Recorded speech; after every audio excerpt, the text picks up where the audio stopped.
1. The jurisdiction of the various courts. Cases which can be tried by 3 judges (1). Non. Capital 15 cases are to be tried by a tribunal of 3 judges, cases of robbery and personal violence, 16 by 3, cases involving whole or half damages, 17 repaying double, 18 or repaying fourfold or fivefold, 19 and cases of forcing, 20 seduction, 21 and libel, 22 by 3, so are mere 23. But the majority 24 hold that a libel case should be tried by a court of 23 judges, since it is a capital charge. 2 cases involving scourging, 25 by 326, the decision as to the intercalation of the month 27 and the intercalation of the year, 28 by 3, so are mere, but according to Shimon, 29 the son of Gamaliel, the case is begun by 3, discussed by 5, and concluded by 7. But if it be concluded by 3 only, the intercalation holds good. 3. The laying on of the elders' hands, 30 and the breaking of the heifer's neck, 31 are to be determined by 3 according to Shimon, 32 but Jehuda 33 says 5, decisions as to alia 34, and refusal, 35 by 3, 4th year plants, 36 and second tithe, 37 of unknown value, by 3, cases dealing with consecrated articles, 38 by 3, valuations, if movable property, by 3 according to Jehuda one of them should be a priest if real estate, by 9 and a priest if a man, by the same number. (1). Non-capital cases are to be tried by 3 judges, but according to Rabbi 39 they are to be tried by 5, so that the decision may be supported by 3. Arbitration may be effected by 3, so are mere, but the majority hold that 1 suffices. The Semicha 40 is to be decided by 3, and the laying on of the elders' hands by 3, but Jehuda holds that it is by 5. 2. Movable vowed property, 4th year plants, and a second tithe of unknown value are to be redeemed according to the verdict of 3 experienced dealers in the particular commodity, and not according to that of 3 who are not experienced. An animal with an obvious blemish 41 is to be slaughtered according to the verdict of any 3 members of the synagogue, so are mere, but Hosea 42 says, even though it be deformed in the leg and blind in the eye it can be slaughtered only according to the verdict of an expert. The majority hold that one who commits libel when the charge involves a non-capital case is to be judged by 3, but if a capital case, by 23. As 3 judges are required for legal judgment, so 3 are necessary for arbitration. But when a case has been decided by legal judgment, arbitration is not permitted. Eliezer, 43 the son of Hosea the Galilean, says, every one who arbitrates after judgment has been passed is a sinner, and he who praises such an arbitrator blasphemes the place. 44 Therefore it is said, he who praises the arbitrator, Hebboia, blasphemes the Lord. 45 Let rather the legal judgment pierce the very mountain. 46 For so used Moses to say, let legal judgment pierce the very mountain, whereas Aaron was accustomed to make peace between man and man, as it is written, he walked with me in peace and uprightness. 47 Eliezer, 48 the son of Jacob, says, what does Scripture mean by Boia Berik 49 blasphemes the Lord? They told a parable, to what can this be compared? It is like to a man who had stolen a C50 of wheat, he ground it and baked it and set apart the Allah 51 and fed his children. When such a one recites the blessing, he does not bless, but he blasphemes. Hence it is written, when the robber 52 blesses he blasphemes the Lord. 3 Another explanation, he who praises the Boea 53 blasphemes the Lord. Boea refers to the brethren of Joseph who said, 54 What be have we if we slay our brother? Jehoshua, 55 the son of Kaha, said, there is a command that we arbitrate, for it is written, 56 Execute the judgment of truth and peace in your gates. But is it not the case that wherever there is true judgment there is no peace? And where there is peace there is no true judgment? Then what is the true judgment wherein is peace? This can only be arbitration. And it is written of David, 57 And David acted with judgment and charity 58 to all his people. And is it not the case that wherever there is judgment there is no charity? And where there is charity there is no judgment? Then what is the judgment wherein is charity? This can only be arbitration. For, when judgment has been given in a case, justifying him who was in the right, and condemning him who was in the wrong, if it be a poor man who has been condemned the judge sends him away and gives him support out of his own pocket. He is thus found acting with judgment to the one and with charity to the other. 5. Rabbi says, when judgment has been given in a case, justifying him who was in the right, and condemning him who was in the wrong, charity is dealt to him who was in the wrong since what was stolen is taken from him, and judgment is meted out to him who was in the right, since what was is restored to him. 6. Shimeon, 59 the son of Manasseh, says, there are certain times when a man may act as arbitrator and other times when he may not. If two men were to come before another for judgment, and he, before he have heard their words, or even after he have heard their words, be unable to determine whom the legal verdict will favor, it is right that he should say to them, go and arbitrate between yourselves. But if, when he has heard their words, he knows whom the legal verdict will favor, it is not right that he should tell them to go and arbitrate, for it is written, 60 the beginning of strife is as when one letteth out water, therefore before the matter is laid bare 61 leave off contention. Before the verdict is apparent thou art free to abandon the case, afterwards thou art not free. 7. Jehudah, 62 the son of Lachish, said, if two men, a strong one and a weak one, were to come before another for judgment, and he, before he have heard their words, or even after he have heard them, be unable to determine whom the legal verdict will favor, it is right that he should say to them, I cannot allow myself to be implicated in your case, lest the weak be found guilty and the strong persecute him. But if, when he have heard their words, he knows whom the legal verdict will favor, it is not right that he should say, I cannot allow myself to be implicated in your case. For it is written, 63 ye shall not be afraid of the face of man, for the judgment is God's. 8. Said Jehoshua, the son of Kaha, whence do we know that if a man was sitting before the judge, and knew that a poor man, though condemned, was innocent and a rich man, though acquitted, was guilty, he should not keep silence? Scripture says, Lo to Guru 64 because of man. That is to say, ye shall not store up your words because of man. 9. The judges should know whom they are judging and before whom they are judging and who is judging with them. And the witnesses should know against whom they are testifying and with whom they are testifying and who who bears testimony with them, as it is written, 65 Then both the men between whom the controversy is shall stand before the Lord. And also it is written, 66 God stands in the congregation of God, and in the midst of judges 67 he judges. So again it is said concerning Jehoshaphat, 68 Consider what ye do, for ye judge not for man but for God. And lest a judge should say, why do I take this trouble? Has it not been said, 69 He is with you in the matter of judgment? Thy concern is only with what thine eyes see.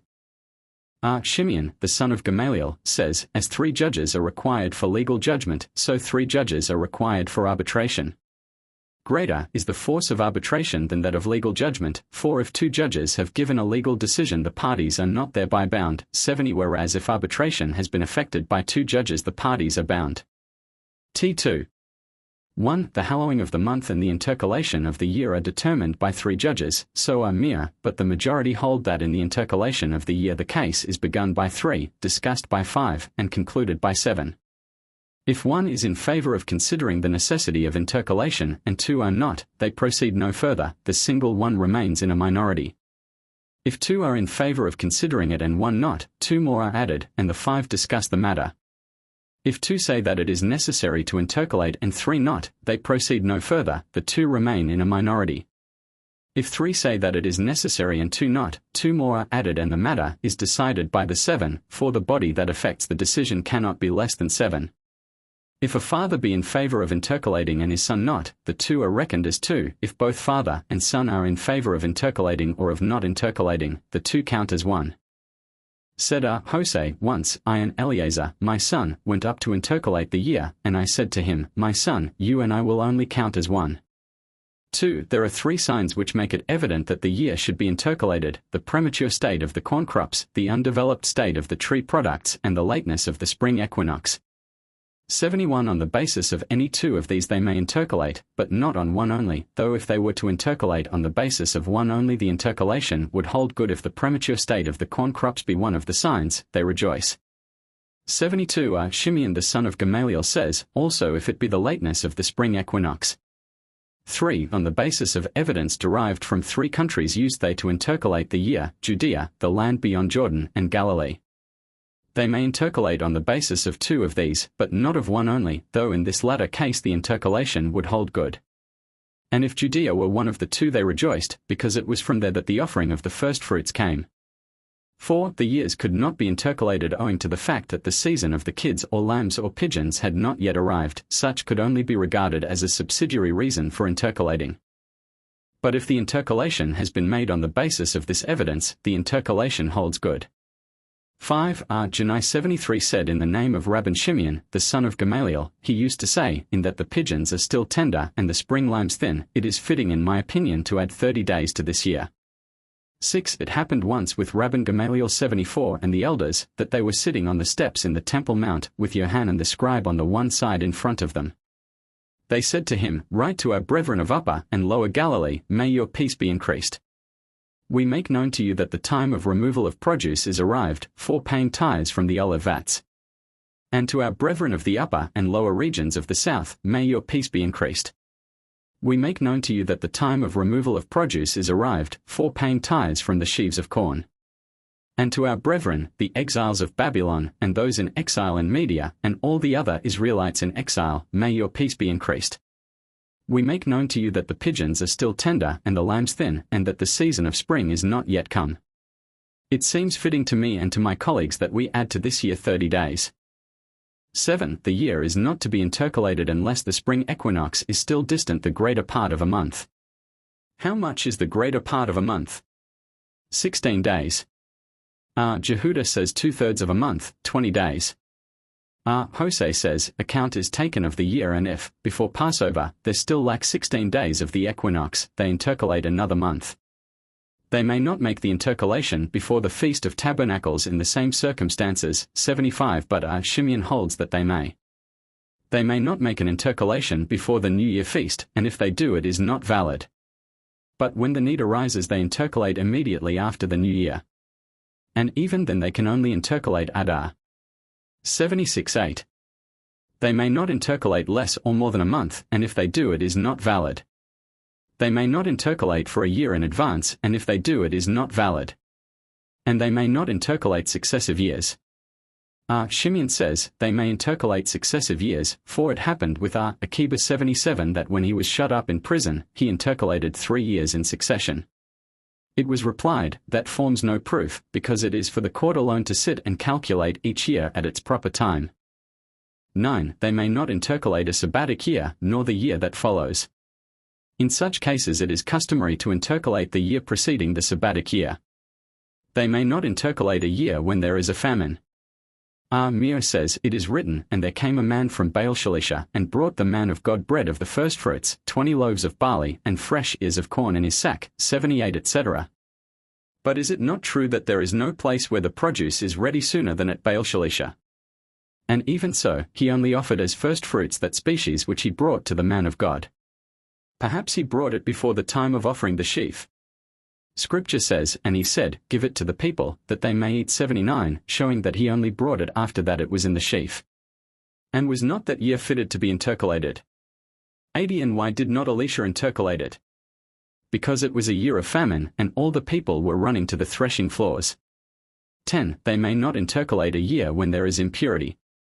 But it happened with Hezekiah the king that he did intercalate a year when there was impurity, as it is written, for a multitude of the people, even the men of Ephraim and Manasseh, Issachar and Zebulun, had not cleansed themselves, yet they did eat the Passover otherwise than it is written. For Hezekiah had prayed for them, saying, the Lord pardon every one, 81 etc. 11. Therefore, Jehuda says, they may intercalate a year when there is impurity. Shimeon says, if they do intercalate such a year the intercalation is valid, and Hezekiah prayed for mercy 82, because he had intercalated Nisan, whereas you may intercalate Adar only. Shimeon, 83 the son of Jehuda, said in the name of Shimeon, also because he caused the congregation to celebrate a second Passover. 84:12. They may not intercalate a year except when it is necessary, but they may intercalate because of real cases of need, 85 because of ovens 86 and because of the exiles 87 who have left their homes. They may not intercalate the year because of cold, or of snows, or for the sake of any exiles who have not gone forth from their homes. All these are considered as subsidiary reasons, yet if the intercalation has been made on the basis of these, the intercalation holds good. 13. They may not intercalate except in Judea, but if they do so elsewhere the intercalation holds good. Hananiah 88 of Ono testified before Rabban Gamaliel that they intercalated the year in Judea only, though if they intercalated it in Galilee it was valid. 89 They can intercalate the year any time during the first Adar. To this it was replied, it may only be intercalated before the date of the Feast of Purim.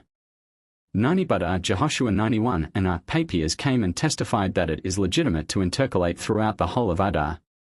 Rabban Shimeon, the son of Gamaliel, and Eleazar, 92 the son of Zadok, said, they may not intercalate the year nor decide on the needs of the congregation except by arrangement, in order that the wishes of the congregation may be consulted. 14 They may not intercalate the year by night, and if they do so it is not valid. Nor may they carry out the hallowing of the month by night, and if they do so it is not valid. A king cannot sit in the Sanhedrin, and neither a king nor a high priest can take part in the debate on the intercalation of the year. Cases which must be tried by the lesser Sanhedrin Mi4.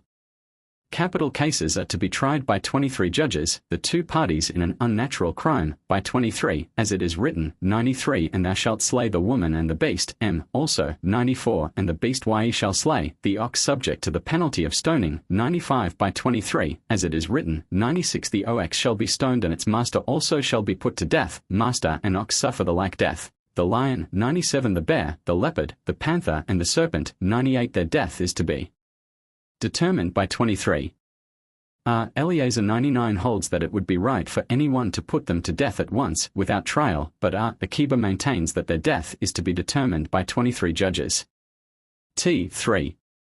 1. If an ox have caused death and it is all one whether it be an ox or any other beast or living creature or bird that has caused death, its death is at the hands of 23 judges.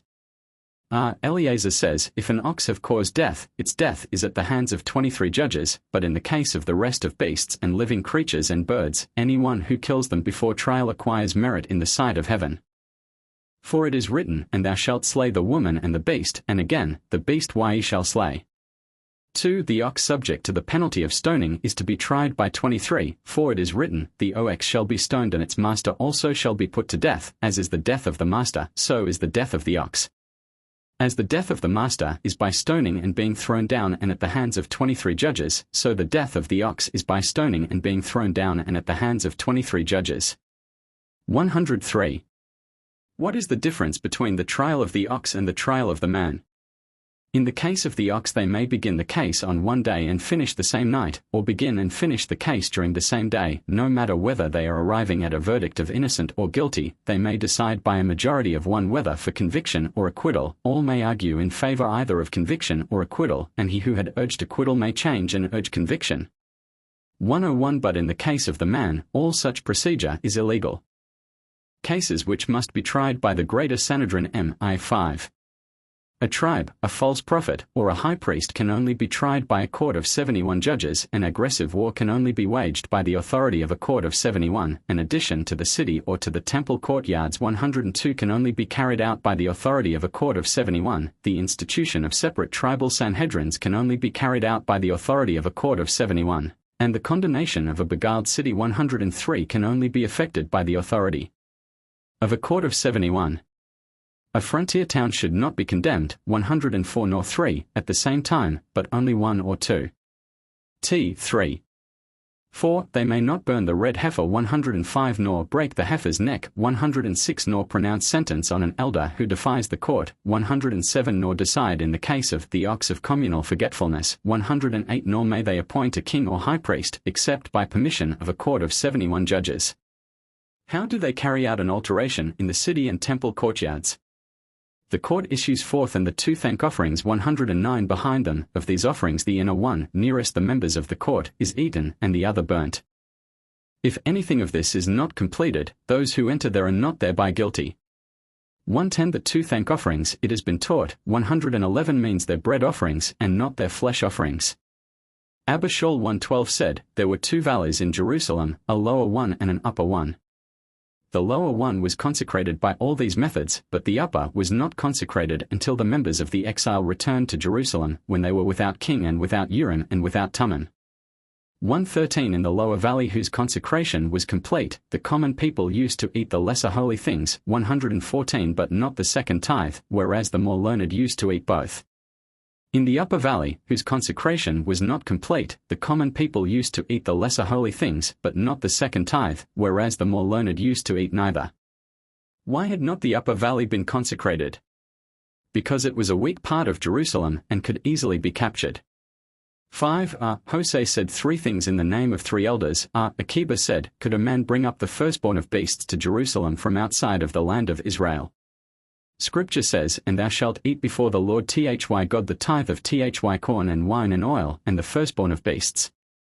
1:15 That is to say, from the place whence thou bringest the tithe of corn, thou bringest the firstborn of beasts, since thou canst not bring the tithe of corn from outside the land of Israel, neither canst thou bring the firstborn of beasts from outside the land of Israel. Shimeon 116 The son of Zomer said, may it not be that as the Lord distinguishes between the most holy things and lesser holy things, so also it makes a distinction between the firstborn of beasts and the second tithe.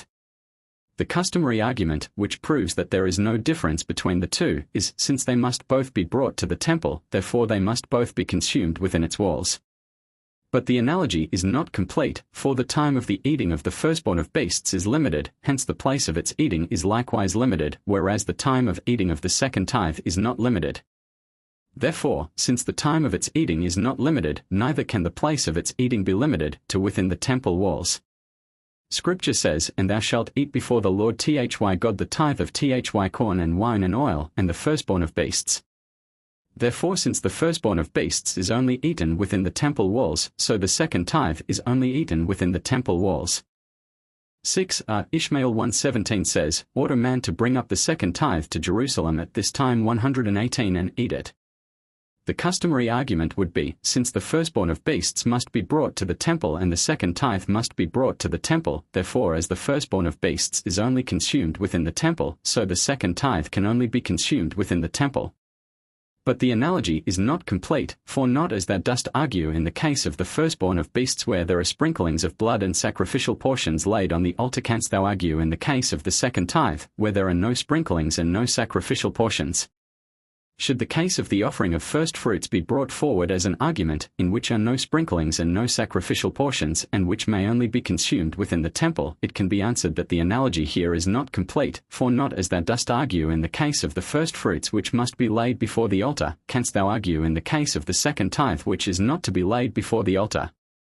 But such a distinction cannot be drawn, for Scripture says, and thou shalt eat before the Lord thy God the tithe of thy corn and wine and oil, and the firstborn of beasts. As the firstborn of beasts is only eaten within the temple, so the second tithe can only be eaten within the temple. Others say, may it not be with the firstborn, that after the first year has elapsed it becomes like unfit offerings, and so unfit to be brought up to Jerusalem. Scripture says, thou shalt eat before the Lord thy God the tithe of thy corn and wine and oil, and the firstborn, etc. If this were intended to teach that the firstborn can only be consumed within the temple, it would be superfluous, since it has already been said, 119 before the Lord thy God thou shalt eat it year by year. Or if it were intended to teach that the second tithe can only be consumed within the temple, it would be superfluous, since it has already been said, 120 thou shalt not be able to consume it within thy gates. Then why does it say, the tithe of thy corn and wine and oil and the firstborn? It compares the firstborn with the second tithe, as the second tithe must be consumed from year to year to year, so the firstborn must be consumed from year to year. 121. Concerning the number of members in the greater and lesser Sanhedrins M.I.6. The great Sanhedrin consisted of 71 members and the lesser of 23.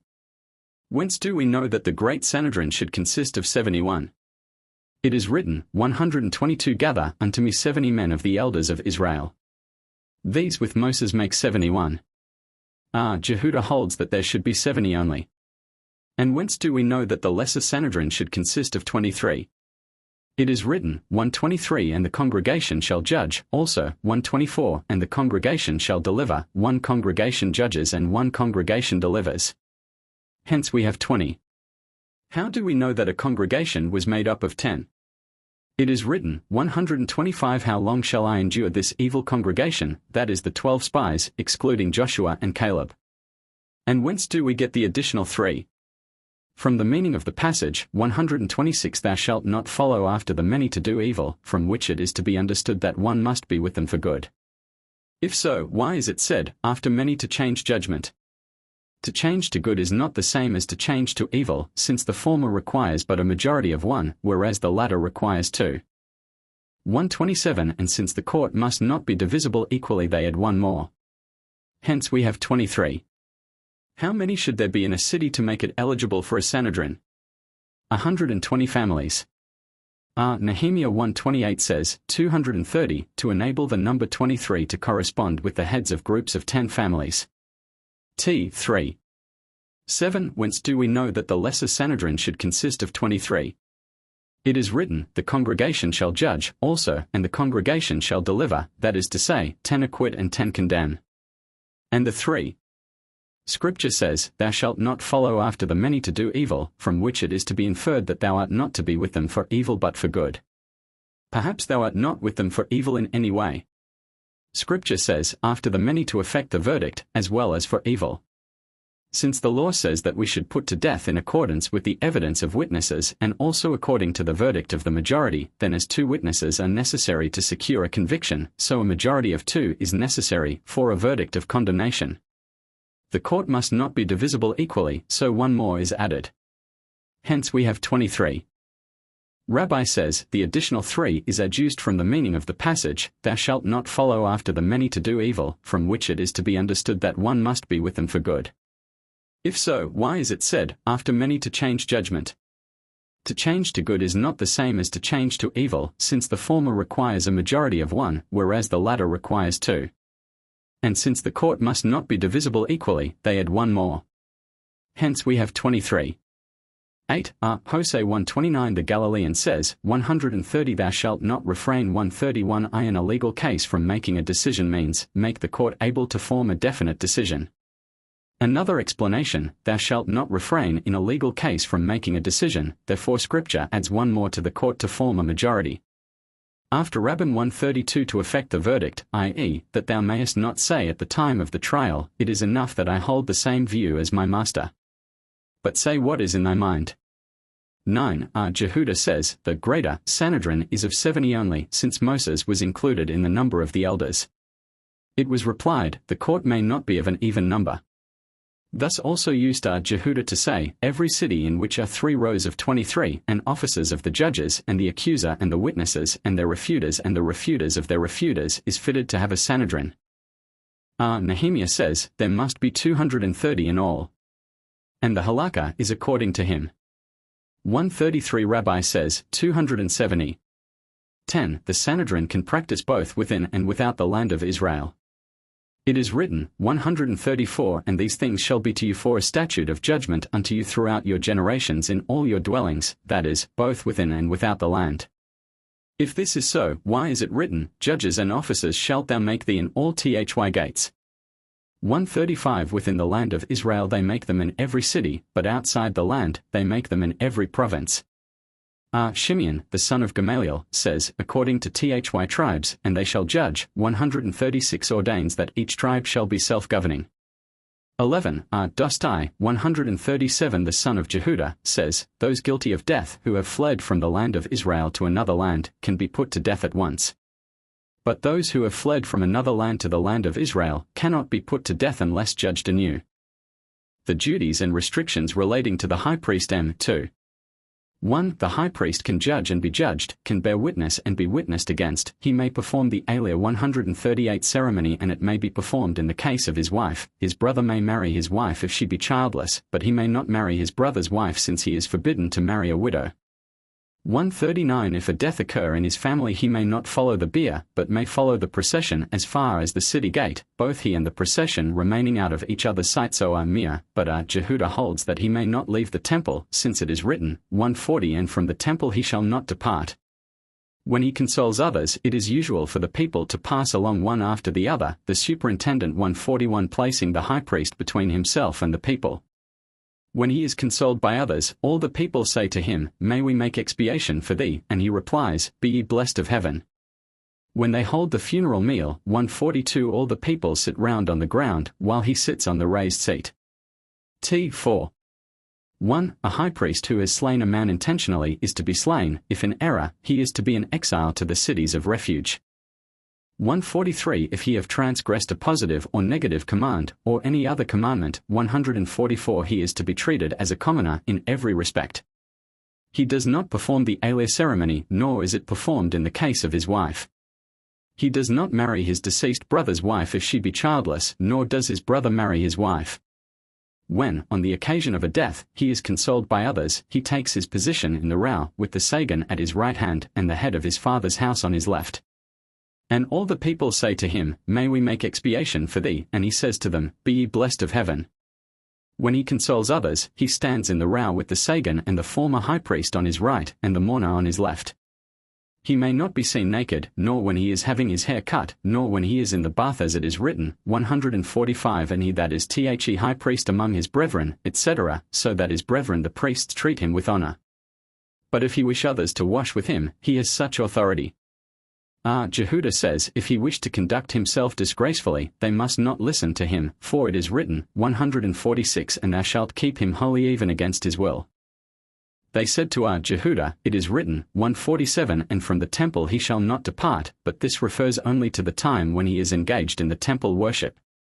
He may go to hold the funeral meal with others, and others may go to hold the funeral meal with him. The duties and restrictions relating to the king.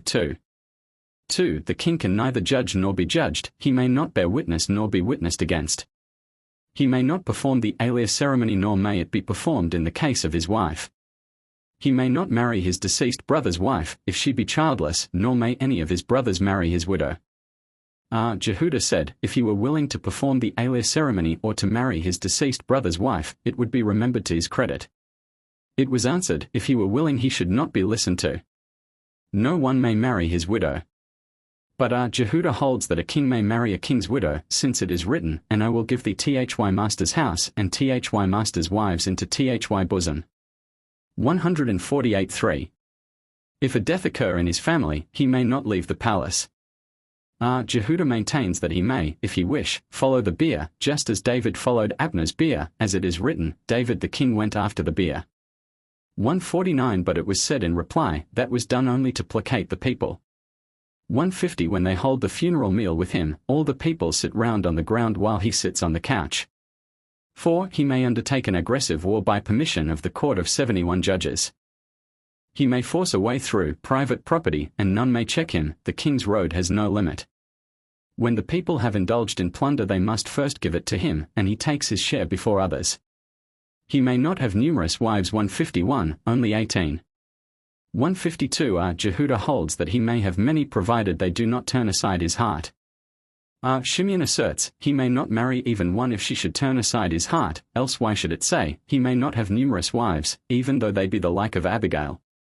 He may not have numerous horses, only such as suffice for his chariot. And silver and gold he may not multiply to himself, only such as suffices for wages. He shall write for himself a copy of the law, when he goes out to war it shall go with him, and when he comes in it shall be with him. It shall be beside him when he sits in judgment, and when he sits at meat it shall be before him, for it is written, It shall be with him, and he shall read therein all the days of his life. 5. None may ride on his horse, and none may sit on his throne, and none may wield his scepter. He may not be seen naked, nor when he is having his hair cut, nor when he is in the bath, for it is written, 153 Thou shalt surely set over thee a king whose fear shall be upon thee. 4. 2. The king of Israel may not stand in the row to be consoled, nor to console others, nor may he go to hold the funeral meal with others, but others may go to hold the funeral meal with him, as it is written, And the people went to hold the funeral meal with David. 154 etc. If he have transgressed a positive or negative command, he is treated as an ordinary commoner in every respect. He does not perform the alias ceremony, nor is it performed in the case of his wife. He does not marry his deceased brother's wife if she be childless, nor does his brother marry his wife. Jehudah says, if he wished to perform the alias ceremony he may. But it was replied, a king's honor must not receive hurt. No one may marry his widow, for it is written, So they were shut up to the day of their death, living in widowhood. 155 He may choose for himself wives wheresoever he please from among the priestly, Levitic, and Israelitish families. 156 None may ride on his horse, or sit on his royal chair, and none may make use of his crown or scepter or any of the regalia. When he dies, these are all buried with him at his burial, for it is written, 157 Thou shalt die in peace, and with the burnings of thy fathers, the former kings. 3. As are the burnings at the burial of kings, so also are the burnings at the burial of princes, but not at the burial of commoners. What is burnt? Their couch and other regalia. For when the king is present, all the people stand, and he keeps seated. And none may sit in the temple courtyard except the kings of the house of David. And all the people maintain silence when he speaks. He used to address them, my brethren and my people, as it is written, 158 Hear my brethren and my people, while they address him, our Lord and our Master, as it is written, 159 But our Lord David the king hath made Solomon king.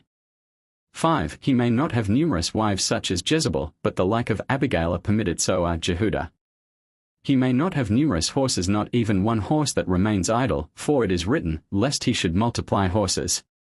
Jehudah says, Behold, it is written, 160 And Solomon had 40,000 stalls of horses, and he did well, since it is written, 161 And Judah and Israel were many as the sand that is on the seashore, full multitude. And since it is written, 162 12,000 horsemen, it follows that there were some of the horses left idle. The above prohibitions do not apply to a mere commoner. Hosea says, all that is ordained in the paragraph of the king 163 is permitted.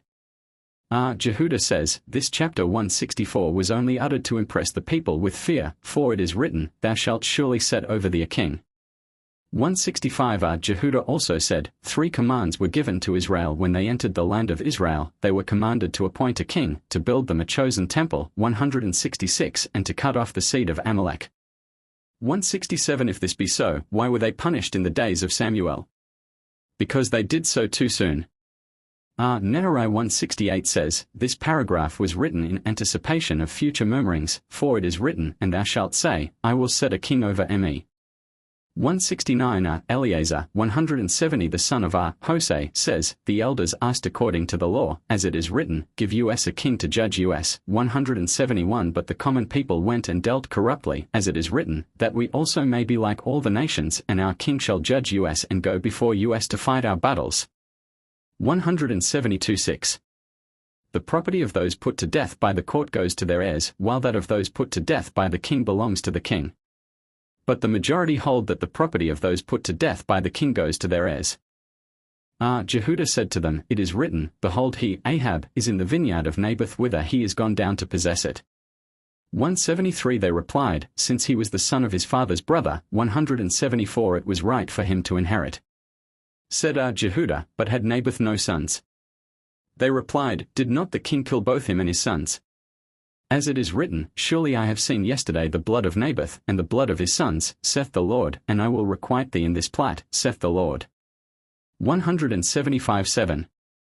And he shall write for himself a copy of the law, that he be not dependent on that of his fathers, but on his own, for it is written, He shall write for himself. It must be written for himself only, and a commoner may not read therein, for it is written, He shall read therein the king, and no other.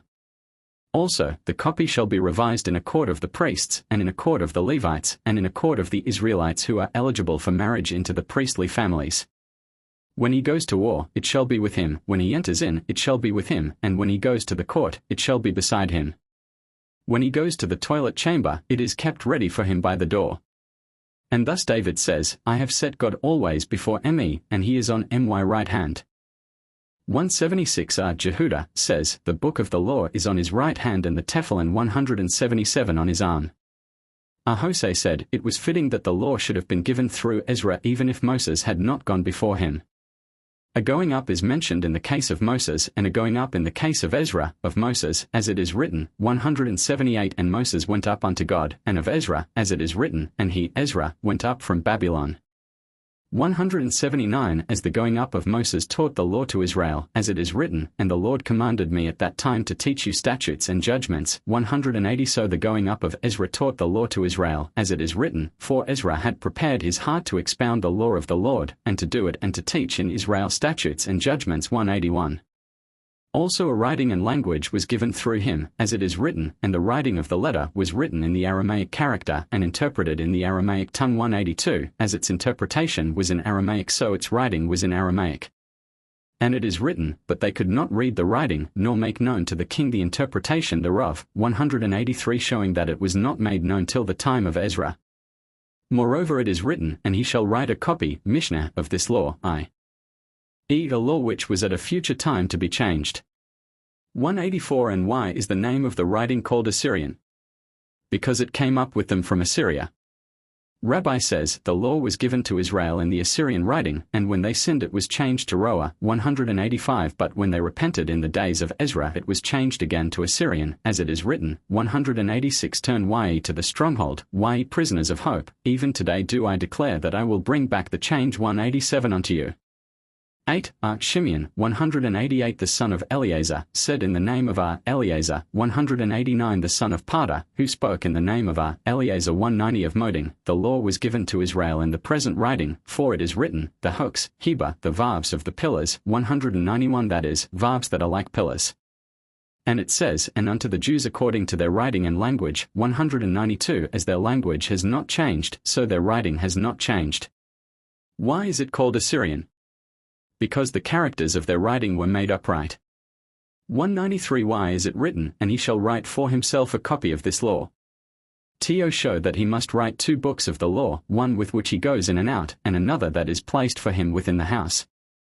The one that goes in and out with him does not go in with him to the bathhouse or toilet chamber, for it is written, and it shall be with him, and he shall read therein all the days of his life, i.e. it shall only go with him in places where it is possible to read.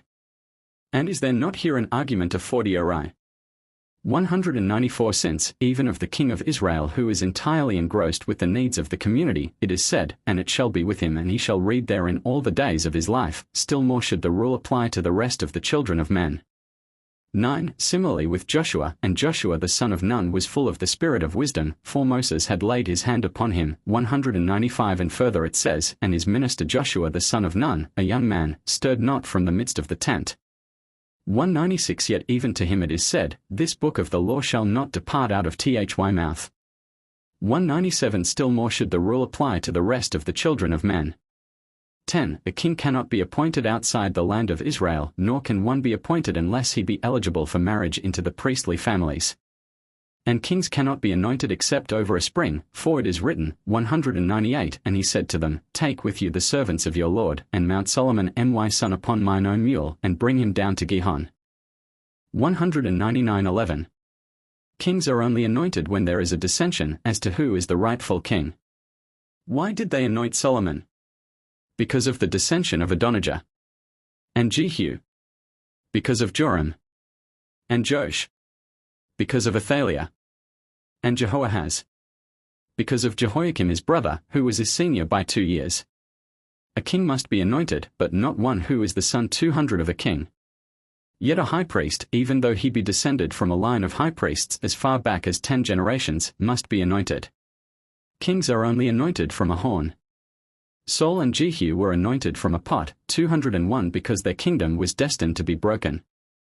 David and Solomon were anointed from a horn, for their kingdom is an everlasting kingdom. 2. Judicial procedure. Those who are eligible and those who are ineligible as judges or witnesses. 3. 1. Non-capital cases are tried by 3 judges. Each of the contending parties chooses one, and the 2 together choose a third, so are mere, but the majority hold that the 2 judges choose the third. Each may refuse to accept the other's judges, so are mere, but the majority hold this to be the case only when proof is brought against them to the effect that they are kinsfolk or otherwise ineligible. But if they are eligible or authorized by the court, they cannot be disqualified. Each may refuse to accept the other's witnesses, so are mere, but according to the majority this is the case only when proof is brought against them to the effect that they are kinsfolk or otherwise ineligible. 2. If a man say, I place confidence in my father, or I place confidence in thy father, or I place confidence in 3 herdsmen, 202, mere holds that he may retract, but the majority hold that he cannot retract. If a man is bound to his neighbor on oath, his neighbor saying to him, Vow to me by the life of thine head. Mere holds that he may retract, but the majority hold that he cannot retract. TV 1. Either party in a suit may refuse to accept the judges chosen by the opposing party, but the majority hold that no one is empowered to refuse a judge regarded by all as expert. If a man say, I place confidence in my father, I place confidence in thy father, or I place confidence in 3 herdsmen, he may retract. 203 If a man is bound to his neighbor on oath, his neighbor saying to him, Swear to me by thy life, or by this or these objects held in my hand, he may retract until he take the oath in the presence of the judge, so Amir, but the majority hold that he cannot retract. Jehuda said, The oath may not be administered before a single judge. To this it was replied, This is only thine own opinion, if the contending parties accept a single judge they cannot retract.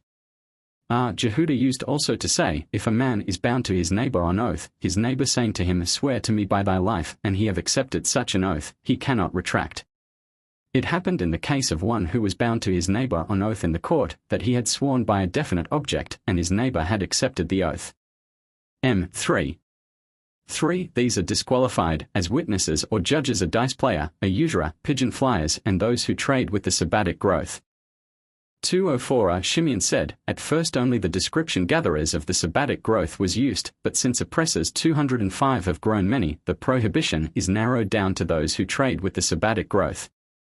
Jehuda maintained that when such is a man's only occupation, he is disqualified, but if he have another occupation he is eligible. TV 2. One who gambles or plays with dice, and it is all one whether he play with blocks of wood or nutshells or pomegranate peel, can never be regarded as reformed until he agree to break up his dice and effect a complete reformation. One who lends money on usury cannot be regarded as reformed until he tear up his account books and effect a complete reformation. A pigeon fly, that is to say, one who trains pigeons, and it is all one whether he train pigeons or any other beast or living creature or bird, can never be regarded as reformed until he destroy those things which cause his disqualification and effect a complete reformation. One who trades with the sabbatic growth, that is to say, one who remains idle the other 6 years, and when the year of release 206 arrives begins to stretch his hands and feet and trade with the fruits of transgression, can never be regarded as reformed until, when the next year of release approaches, he is examined and found to have effected a complete reformation. Nehemiah says, It must be a reformation indeed and not merely in word. What form does it take? He must say, These 200 denarii have I amassed from the fruits of transgression. Divide them among the poor. Amir called them gatherers of the sabbatic growth, while Jehuda called them traders in the sabbatic growth. Of both sort Jehuda said, If they have also another occupation they are disqualified, but if they reform they are eligible.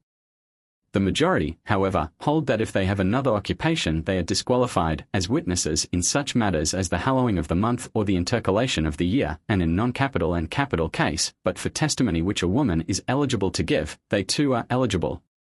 207 M3. 4. These are reckoned as kinsfolk, a brother, paternal or maternal uncle, brother-in-law, father's and mother's brother-in-law, stepson, father-in-law, wife's sister's husband, these together with their sons-in-law, and a man's stepson, but not the latter's children. Hosea said, Such is the Mishnah of Akiba 208, but the first Mishnah 209 included uncle, first cousin, and all eligible to be heirs, 210, and those who at the time were relatives, but relatives who had since become estranged were eligible, as judges or witnesses. Jehuda holds that if a man's daughter die and leave children, her husband is still reckoned as a relative. 5. A friend or an enemy is disqualified. Who is counted as a friend? One's groomsman. And an enemy? A man who from hostility has not spoken with his neighbor for 3 days. But to this it was replied, Israelites should not for this be suspected. TV 3. A wife's brother-in-law is disqualified, but not a wife's brother-in-law's children. A stepson is disqualified, but not a stepson's children. 4. Kinsfolk may not judge each other, or with each other, or on behalf of each other, or in the presence of each other. If a man became possessed of evidence at a time when he was the son-in-law of the accused, though the daughter be since dead, or while he was a trader in the sabbatic growth, though he be now reformed, or while dumb but be since cured, or while blind but have since received his sight, or while mad but have since become sane, or while a foreigner but have since become a proselyte, such a man is disqualified. But if he became possessed of the evidence before he was the son-in-law of the accused, and have since become his son-in-law, and afterward the daughter died, or before he traded in the sabbatic growth, and have since become a trader in the sabbatic growth, and afterward reformed, or while he was possessed of hearing, and have since become deaf, and afterward recovered, or before being blind, and he again received his sight after being blind, or before he was mad, and after being mad he again became sane, such a one is eligible. The general rule is that one who was eligible in the first case and is at present eligible, such a one is eligible.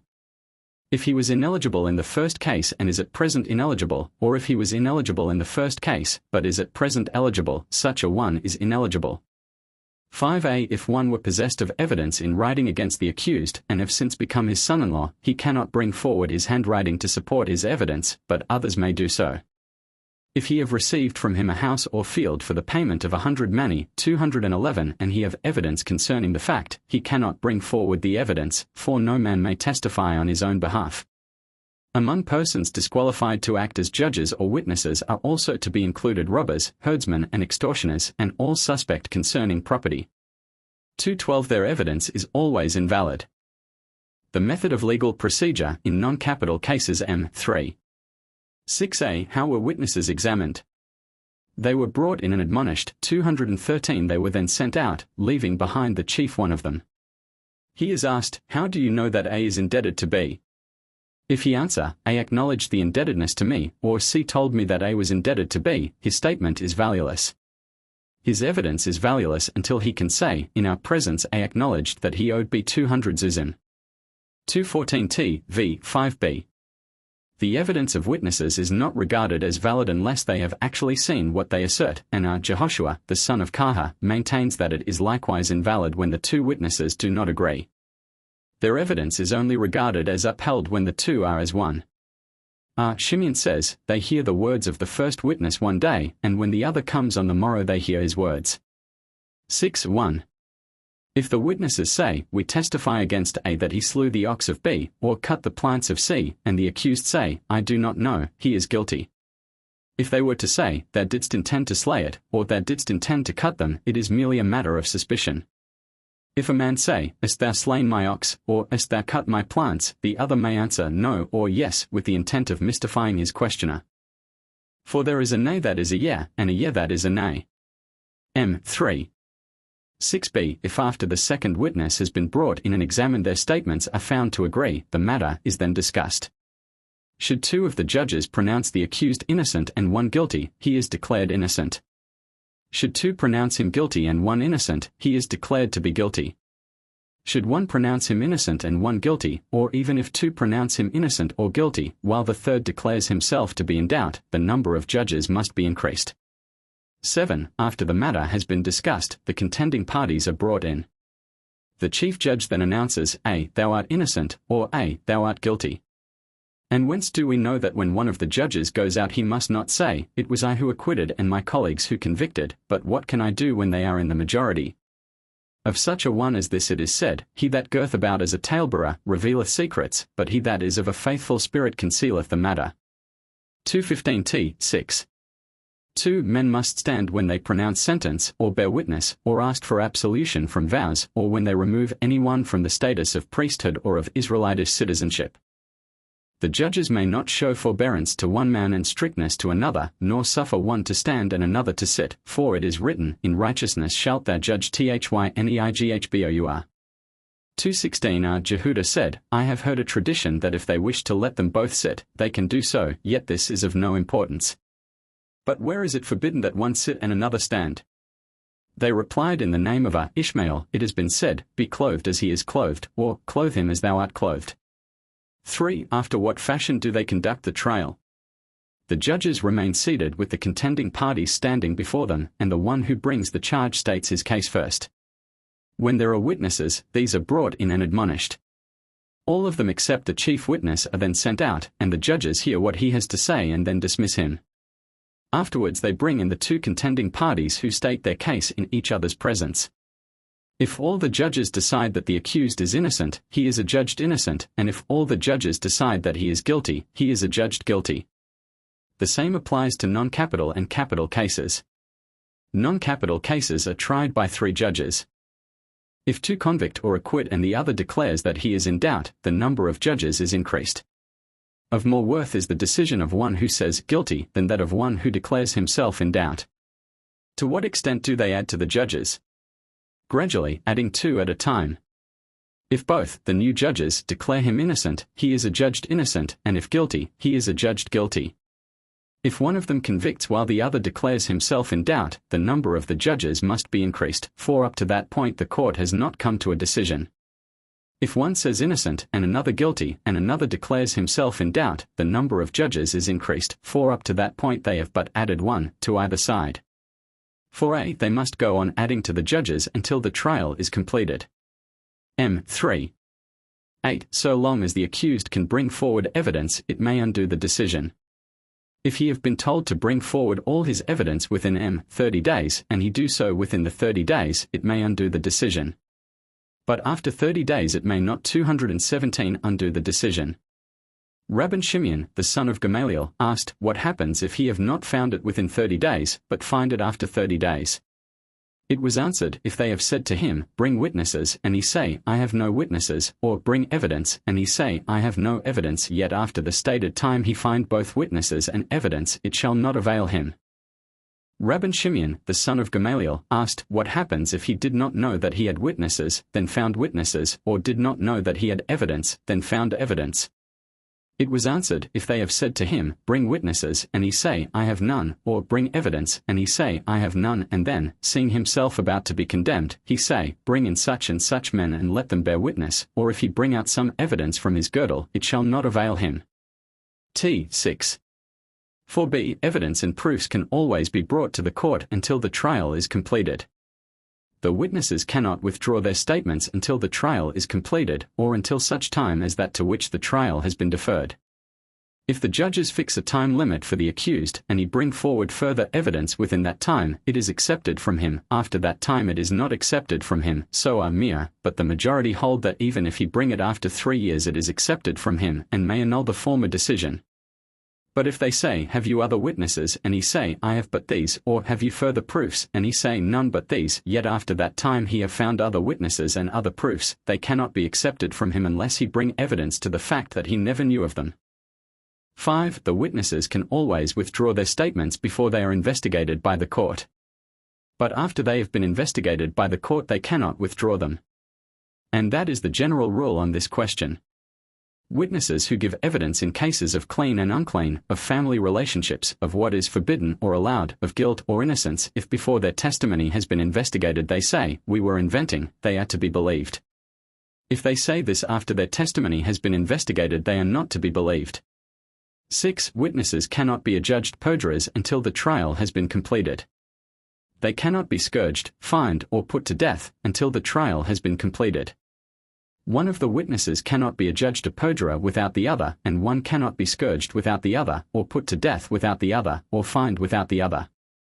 Said Jehudah, 218 the son of Tabbai, may I not live to see the consolation, 219 if I did not once put to death a perjured witness in order to root out the opinion of the Boethusians, 220 who used to say that a perjured witness could not be put to death till after the accused had been put to death.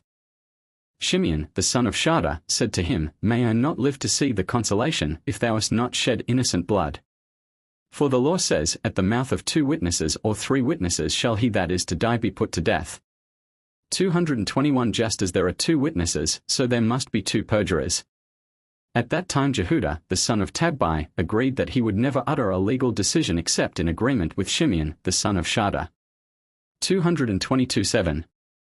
I, said Rabban Shimon, the son of Gamaliel, at first, the only ones who subscribed to women's marriage settlements were either priests, Levites, or true Israelites eligible for marriage into priestly families. Said Hosea, at first there were no contendings of opinion in Israel except in the court of the 70 in the hewn chamber. 223 other courts of 23 were in the various cities of the land of Israel, and 2 other courts of 3 each were in Jerusalem, 1 in the Temple Mount, and 1 in the chamber of the temple wall. If anyone were in need of legal direction, he went to the court of his own city, and if there were none there he went to the one nearest his city. If there they knew a tradition bearing on the case they told it to him, if not, he and the instructing judge of that court went together to the court in the Temple Mount. If there they knew a tradition bearing on the case, they told it to them, if not, they and the instructing judge went to the court in the chamber of the temple wall. If there they had a tradition bearing on the case, they told it to them, if not, both parties went to the court in the hewn chamber. This court consists in all of 71 members and never falls below 23. 224 If one of the members wish to go out, he first looks round. If there are 23 there, he may go out, if not he cannot. This court used to sit from the time of the morning daily offering till the evening burnt offering, but on Sabbaths and holy days the members used only to go to the Beth Midrash 225 in the Temple Mount. If, when a question was put to them, they knew a tradition bearing on the case, they told it. If not, it was put to the vote. If in a case, the majority decreed a thing to be unclean, it was unclean. If clean, it was clean. Thence did the legal decision go forth and spread abroad in Israel. But from the time that the disciples of Shammai and Hillel grew so numerous, 226, these few courts did not suffice for their needs, and opposing views increased in Israel. Therefore they, in the chief court in Jerusalem, used to send and seek out every one who was wise and sane, fearing sin and of blameless past, and from whom the spirit of health descended. Such a one they made a judge in his city. 227 After he had served as a judge in his own city, they brought him up and gave him a seat in the court in the chamber of the temple wall, and from there they promoted him to the court in the hewn chamber. It was there that they sat and investigated the priestly and Levitical pedigrees. 228 The priest whose claim to the priesthood was found to be invalid went away clothed and veiled in black, while he whose claim was found to be valid was clothed in white and served with his brethren the priests. He brought the tenth of an ephah 229 as his sin offering, and offered it with his own hand, even though it was not his course. 230 But whether he be a high priest or an ordinary priest, if he have served in the temple before bringing his tenth of an ephah, 231 his service is valid. 2a. They may not judge two cases on one day, even though they be the cases of an adulterer and his paramours. 232 But they judge the one first and then the other. And they cannot vote on 2 points at once, nor be asked 2 questions at the same time, but they vote first on the one and then on the other, and first hear the one question and then the other. They may not vote except in a large place, nor may they vote except where they can be heard. If one member argue on the basis of a tradition, while the others all say we have never received such a tradition, they do not vote on this. But if it is a case where one would allow and another disallow, or one declare clean and another unclean, while all admit that there is no tradition bearing on the matter, on this they vote. If one speaks in the name of two, and to win the name of one, the word of the one who speaks in the name of two is of greater authority than the word of the two who speak in the name of one. Also, a father and his son, or a master and his pupil, count as one only in voting on cases of purity and impurity. They may not sit side by side even though they say nothing, but must get up and sit apart. Differences in legal procedure distinguishing capital from non-capital cases. M4. 1. Non-capital and capital cases are identical with regard to examination and inquiry. 233 As it is written, why ye shall have one manner of law. 234 What is the difference between capital and non-capital cases? Non-capital cases are tried by 3, and capital by 23 judges. Non-capital cases may begin either with the argument for acquittal or the argument for conviction, while capital cases begin with the argument for acquittal and not with the argument for conviction. In non-capital cases the conviction or acquittal can depend on a majority of 1, in capital cases the acquittal can depend on 1, but the conviction must depend on a majority of 2. In non-capital cases the judges may change their verdict either from conviction to acquittal, or from acquittal to conviction, but in capital cases they may change their verdict from conviction to acquittal but not from acquittal to conviction. In non-capital cases they may all plead either in favor of conviction or of acquittal, but in capital cases they may all plead in favor of acquittal but not of conviction. In non-capital cases one who pleads in favor of conviction may subsequently plead in favor of acquittal, and one who pleads in favor of acquittal may subsequently plead in favor of conviction, but in capital cases one who pleads in favor of conviction may subsequently plead in favor of acquittal, but he who pleads in favor of acquittal cannot change and plead in favor of conviction. In non-capital cases the trial may take place in daytime and the verdict be given in the night, but in capital cases the trial takes place in daytime and the verdict is given in daytime. In non-capital cases a verdict of acquittal or of conviction may be reached the same day, while in capital cases a verdict of acquittal may be reached the same day, but a verdict of conviction not until the following day. Therefore such a case is not tried on the eve of a Sabbath or festival. 2. In non-capital cases and in cases of purity and impurity, the opinion of the eldest is asked first, in capital cases that of those sitting at the side. All are eligible to try non-capital cases, but capital-only priests, Levites, and Israelites who are eligible for marriage into the priestly families. T. 7. 2b. In the hallowing of the month and the intercalation of the year, and in non-capital cases, they vote in order of seniority, beginning with the eldest, but in capital cases they begin with those at the side, the junior members of the court, so that their opinion shall not be based on that of their elders. In capital cases they begin not with the case for prosecution, but with the case for the defense, except only in the case of a beguiler to idolatry, 235, and, according to a Jehoshua, the son of Kaha, the case of one who leads a town astray. 236.3. In the case of those liable to the penalty of exile, 237, the court may change a verdict of conviction into a verdict of acquittal, but not one of acquittal into one of conviction, for it is written, Why he shall take no ransom for the life of a manslayer which is guilty of death. 238, and also, and this is the case of the manslayer, whoso killeth his neighbor unawares. 239. Since the term manslayer is thus used both of intentional and unintentional homicide, the trial of the latter is subject to the rules for trials in capital cases. 244. In the case of those liable to the penalty of scourging, the court may change a verdict of conviction into a verdict of acquittal, but not one of acquittal into one of conviction, for it is written, And they shall justify the righteous and condemn the guilty. And if the guilty man be worthy to be beaten, 241, etc. Since the term guilty is used both here, of the one liable to scourging, and also of the murderer, this trial also is subject to the rules of trials in capital cases. 5. The eunuch and such as have no children are eligible to try non-capital cases but not capital cases, and according to a Jehuda, they also who are biased in the direction of severity or forbearance are subject to the same restriction. 6. They may not argue a case afresh, after the vote has been taken, but a Jehuda says they may. If there be two of whom one would prohibit and the other allow, or one who would declare unclean and the other clean, the one who prohibits or declares unclean must bring proof, all who tend to the harsher opinion must bring proof. And some say that the same applies to the one who would take a more lenient view. They may not give their attention to a case except in the place where they vote, nor indulge in too long a session. When a case has been dismissed it cannot be rediscussed. Why is this? Because of the rule that they cannot argue a case afresh. When in a debate, the speaker has completed his statement, he cannot take back what he has said unless his opponent grant him the right. When the main subject of the case has been dealt with, secondary points become the main subject. A man may not answer his neighbor more than 3 times lest his mind become confused. 1 argues against 2, or 2 against 1, or 2 against 3, or 3 against 2, but never 3 against 3, or greater numbers, lest the court get into confusion. 7. In non-capital cases they may say the matter is too obvious, 242, but not in capital cases, and such a statement can only be made by the chief judge. They may not ask or answer questions while standing too high up, too far away, or behind the members of the court. They may only ask relevant questions and answer to the point. They may not put a question on a matter which involves more than 3 legal decisions. If one member put a question while another speaks not asking a question, attention is given to him who puts the question. If one asked for a precedent, he must say, I asked for a precedent. If one asked a relevant question and another asked an irrelevant question, they answer him who puts the relevant question. If one asked an irrelevant question he must say, my question is not relevant, so I'm mere, but the majority hold that the practice of the law need not be wholly bound up with what is relevant.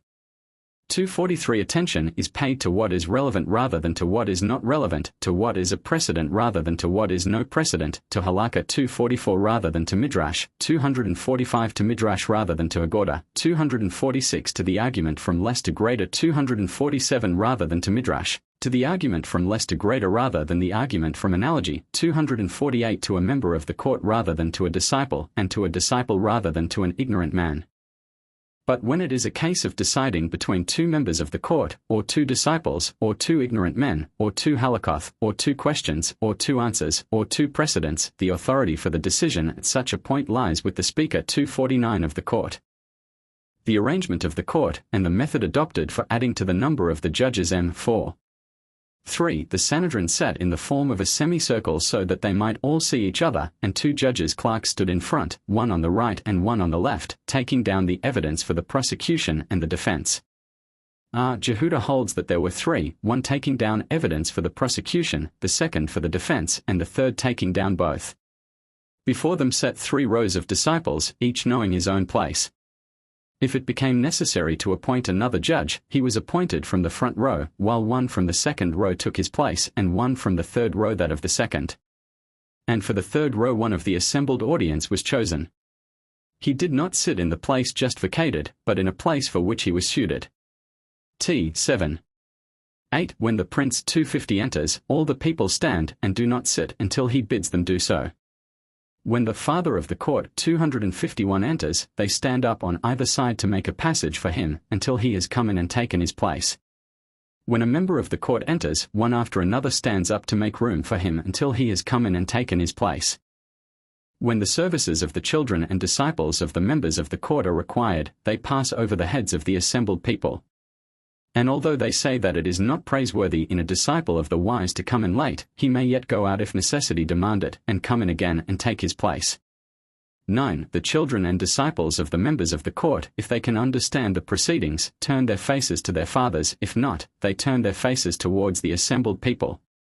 Eleazar, the son of Zadok, says, also at a feast, children are placed by the side of their fathers. 10. When a member of the court comes in, his opinion is not asked until he has had time to make up his mind. Similarly, a disciple should not be asked his opinion as soon as he comes in. If, on his entering, he finds the court occupied in some legal discussion, he may not break in upon their talk until he has sat down and discovered what is the subject with which they are occupied. If he should do so, it is of such a one that it is said, there are 7 marks of the clod, and 7 of the wise man, 252 etc. 11. 7 rules of interpretation did the elder Hillel 253 expound before the elders of Bethera, the argument of 40 Uri, the analogy of expressions, the generalization from one instance, the generalization from 2 instances, universal and particular terms, analogy drawn from another passage, and the conclusion to be drawn from the context. These 7 rules did the elder Hillel expound before the elders of Bethera. 8. 1. Every Sanhedrin in which are 2 members competent to speak, and all to comprehend, is worthy of being a Sanhedrin. If there are 3, it is an average assembly; if 4, a wise one. The Sanhedrin was arranged in the form of a semicircle, so that they might all see each other. The prince sat in the middle with the elders on his right and left. Eleazar, the son of Zadok, said, when Rabban Gamaliel 254 sat in Jabna, my father and another sat on his right, and the other elders on his left. And why does one sit in accordance with age on the right? Because of the reverence due to age. 2. There were 3 rows of disciples sitting in front of them, the most important first, the second in importance next, and the third in the last row. After this there was no fixed order, except that each should be placed 4 cubits away from his fellow. The officers of the court, the defendant, the witnesses and the refuters of their refuters, used to stand within the front row, near the people. And it was always easy to know which was the defendant, since he was always stationed next to the chief witness. The method of admonishing witnesses in capital cases. M4. 5a. How were witnesses admonished in capital cases? They were brought in and admonished to the effect that what you say may be merely your own opinion, or hearsay, or second-hand, or derived from a trustworthy person. Perhaps you do not know that we intend to question you by examination and inquiry. Know, moreover, that capital cases are not like non-capital cases. In non-capital cases a man may pay money and so make expiation, but in capital cases the blood of the accused and of his posterity may cling to him, the witness, to the end of the world.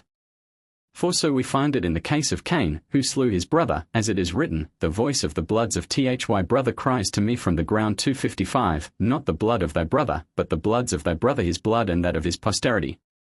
Another explanation, bloods of thy brother, because his blood was scattered over the trees and stones. T8. 3. Merely your own opinion. With what object is this said? In order that the witness should not, for example, bring forward as evidence, we saw the defendant with a sword in his hand running after his fellow, the latter thereupon fled into a shop followed by the other, we went in after them and found the one slain, and in the hand of the murderer was a sword dripping blood. And lest thou shouldst say, if not he, who then did kill him? Take warning from the example of Shimeon, the son of Shada, who said, may I not live to see the consolation if I once did not see a man with a sword in his hand running after his fellow, the latter thereupon went into a deserted building followed by the other, I entered after him and found the one slain and a sword in the hand of the murderer dripping blood. I said to him, wicked man, who slew this one? May I not live to see the consolation if I did not see him, one of us two must have slain him. But what can I do to thee, since your condemnation cannot rest in my hands? For the law says, at the mouth of 2 witnesses, or at the mouth of 3 witnesses, shall he who dies be put to death. But he who knows the thoughts, he exacts vengeance from the guilty, for the murderer did not stir from that place before a serpent bit him so that he died. M4. 5b.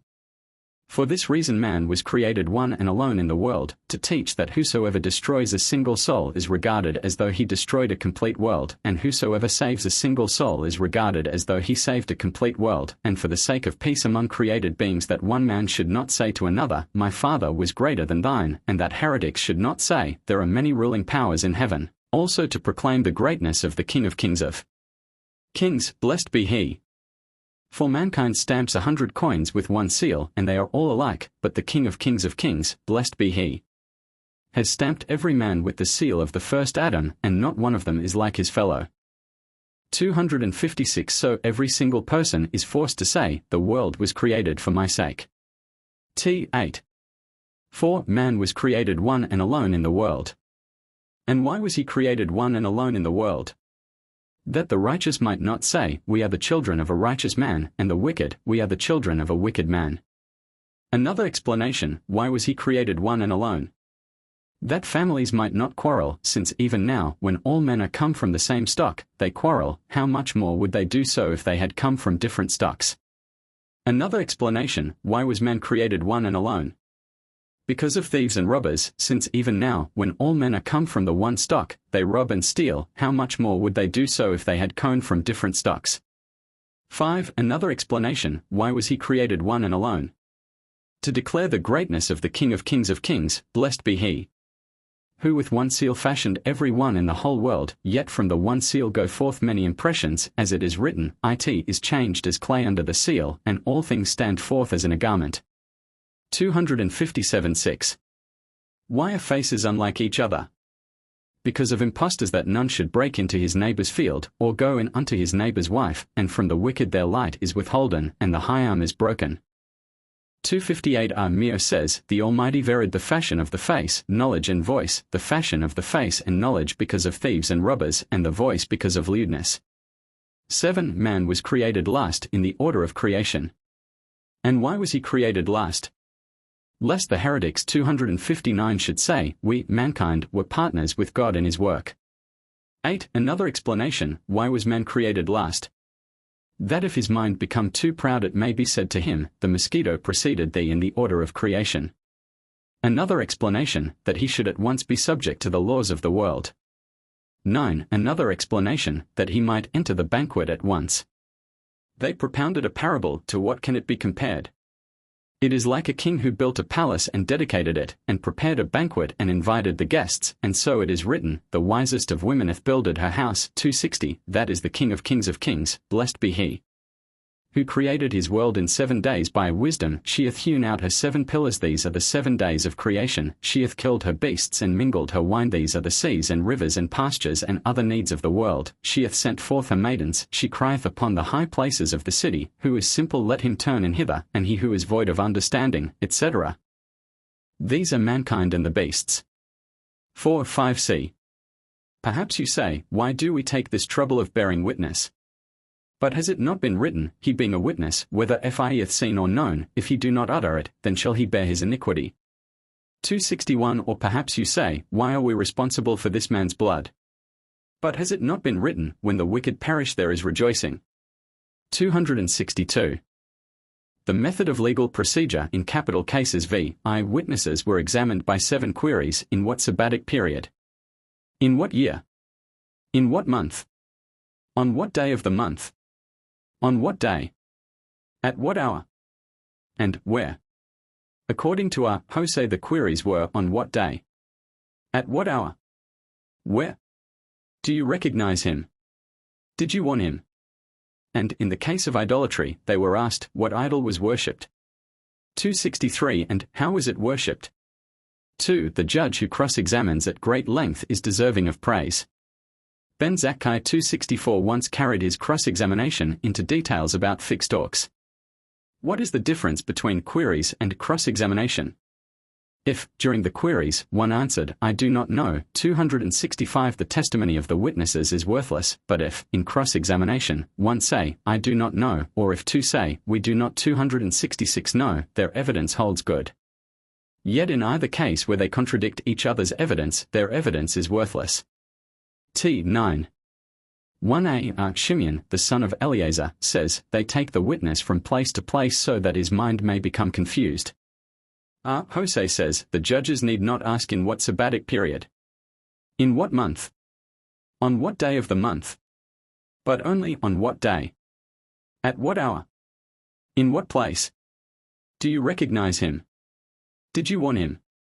With what did he kill him? Did he kill him with a sword? Did he kill him with a stick?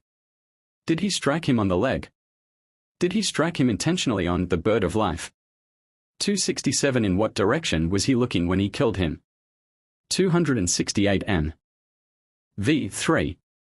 If one say on the 2nd of the month and another on the 3rd, their evidence holds good, since one and not the other may have known of an intercalation of the month. If one say at the 2nd hour and the other at the 3rd, their evidence is valid. If one say at the 3rd hour and the other at the 5th, their evidence is invalid. Jehuda, however, maintains that it is valid, though if one say at the 5th hour and the other at the 7th, their evidence is invalid, since at the 5th hour the sun is in the east, and at the 7th it is in the west. T9. 1b. If one say on the 2nd of the month and another on the 3rd, their evidence is valid because all may not be aware of an intercalation of the month. If one say at the 2nd hour and the other at the 3rd, their evidence is valid because all may not know the exact hour. If one say at the 3rd hour and the other at the 5th, their evidence is invalid. Jehuda, however, says in that case their evidence is valid, though if one say at the 5th hour and the other at the 7th, their evidence is invalid, for all must know that at the 5th hour the sun is in the east, and at the 7th in the west. MV4. The second witness was also brought in and examined. If their testimony is found to agree, they open the case for the defense. If one of the witnesses say, "I have something to plead in favor of his acquittal," or if one of the disciples say, "I have something to plead in favor of his conviction," he is silenced. But if a disciple say, "I have something to plead in favor of his acquittal," he is brought up and given a place with the judges, where he remains all day. If there is reason in his plea, he is listened to. Even if the accused say that he has something to plead in his own defense, he is listened to, but only if his words are reasonable. B9. 1c. If the evidence of the witnesses is found to agree, the chief judge opens the case for the defendant and his fellow judges support him. MV5a. If the accused is found innocent, he is set free; if not, his case is passed over till the morrow.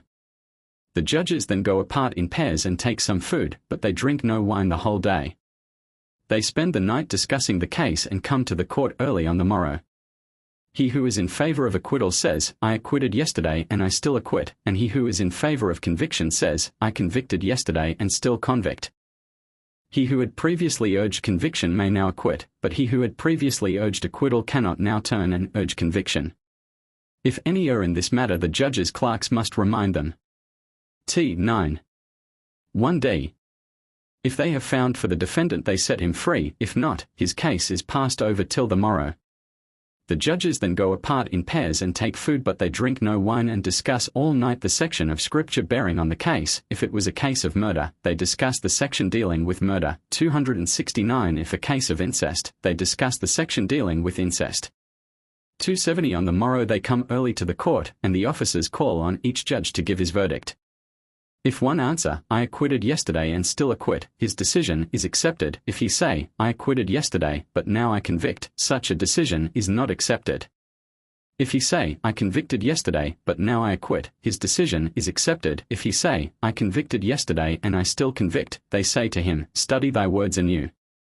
If one of those who now acquit have changed his former opinion, the judge's scribes remind him of what he said before, but if one of those who now convict have changed his former opinions, they do not remind him, but say to him, "Study thy words anew." V5b. If acquitted by all the judges, the accused is set free; if not, the matter is decided by vote. If 12 acquit and 11 convict, he is to be acquitted. If 12 convict and 11 acquit, 271, or if even 22 acquit or convict while the remaining one declares himself in doubt, the number of judges is increased. To what extent are they increased? 2 by 2 until 71 is reached. If 36 acquit and 35 convict, he is to be acquitted. If 36 convict and 35 acquit, 272, the case is tried over among themselves until one of those who convict agrees with those who acquit. T9. 2. If they find for the defendant, they set him free. If not, the matter is decided by vote. If 36 acquit and 35 convict, he is acquitted. If 36 convict and 35 acquit, they try the case over among themselves until one of those who convict say, I agree with those who acquit. 3. If one of the disciples say, I have something to plead on behalf of the defendant, the judges accept him in a friendly way and bring him up and seat him with them. If there be reason in his plea, they include him as a judge, and he remains with them always, and if not, he still remains with them the whole of that day, so that his rise should not be his fall. 4. If one say, I have something to plead on behalf of the defendant, they listen to him, but if it be against the interests of the defendant, they silence him with a rebuke. A witness cannot plead either for or against the defendant, but Hosea, the son of Jehudah, says that he may plead for, but not against, the defendant. If 12 acquit and 11 convict, he is acquitted. If 12 convict and 11 acquit, they add to the number of judges until they persuade one to acquit or two to convict. Hosea said, if any one of the judges retract they vote anew, it may be once, twice, or 3 times, and whether or not there is reason in his words, they listen to him. Beyond this, they listen only if his words be reasonable, otherwise, they do not listen. 3. The 4 capital punishments. The carrying out of the sentence of stoning M6. When the trial is finished, the man convicted is brought out to be stoned.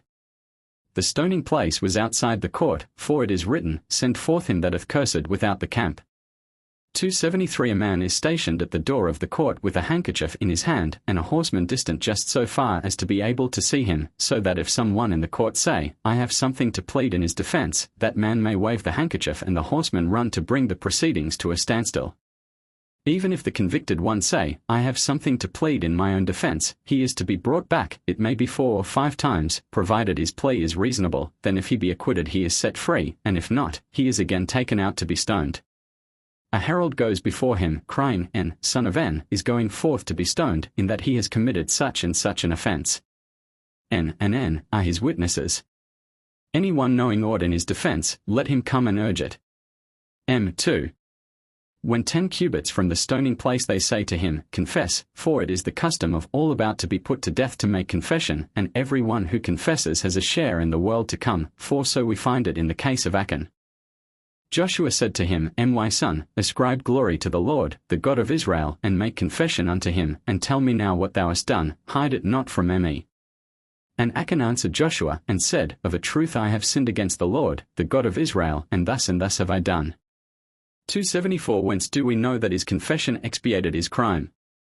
It is written, And Joshua said, Whys thou troubled us? The Lord shall trouble thee this day. 275. This day thou art to be troubled, but thou art not to be troubled in the time to come. If he does not know how to make confession, he is told to say, May my death be an expiation of all my sins. According to Jehudah, if he know himself to be condemned wrongfully, he says, Let my death be an expiation of all my sins save this. But it was replied, If so, every one would say so to clear himself. 3. 4 cubits from the stoning place the criminal is stripped. A man should be covered in front, and a woman in front and behind, so but the majority hold that a man should be stoned naked but not a woman.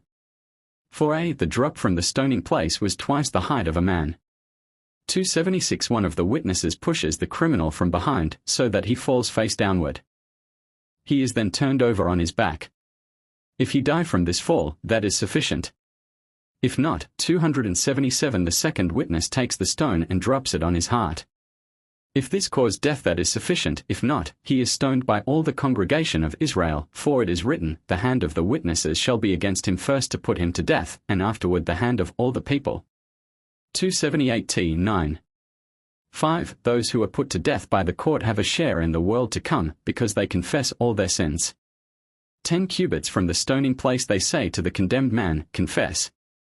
It happened to one who went out to be stoned, that when they told him to confess, he said, "May my death be an expiation of all my sins, and if I have done this, let it not be forgiven me, and let the court of Israel be innocent."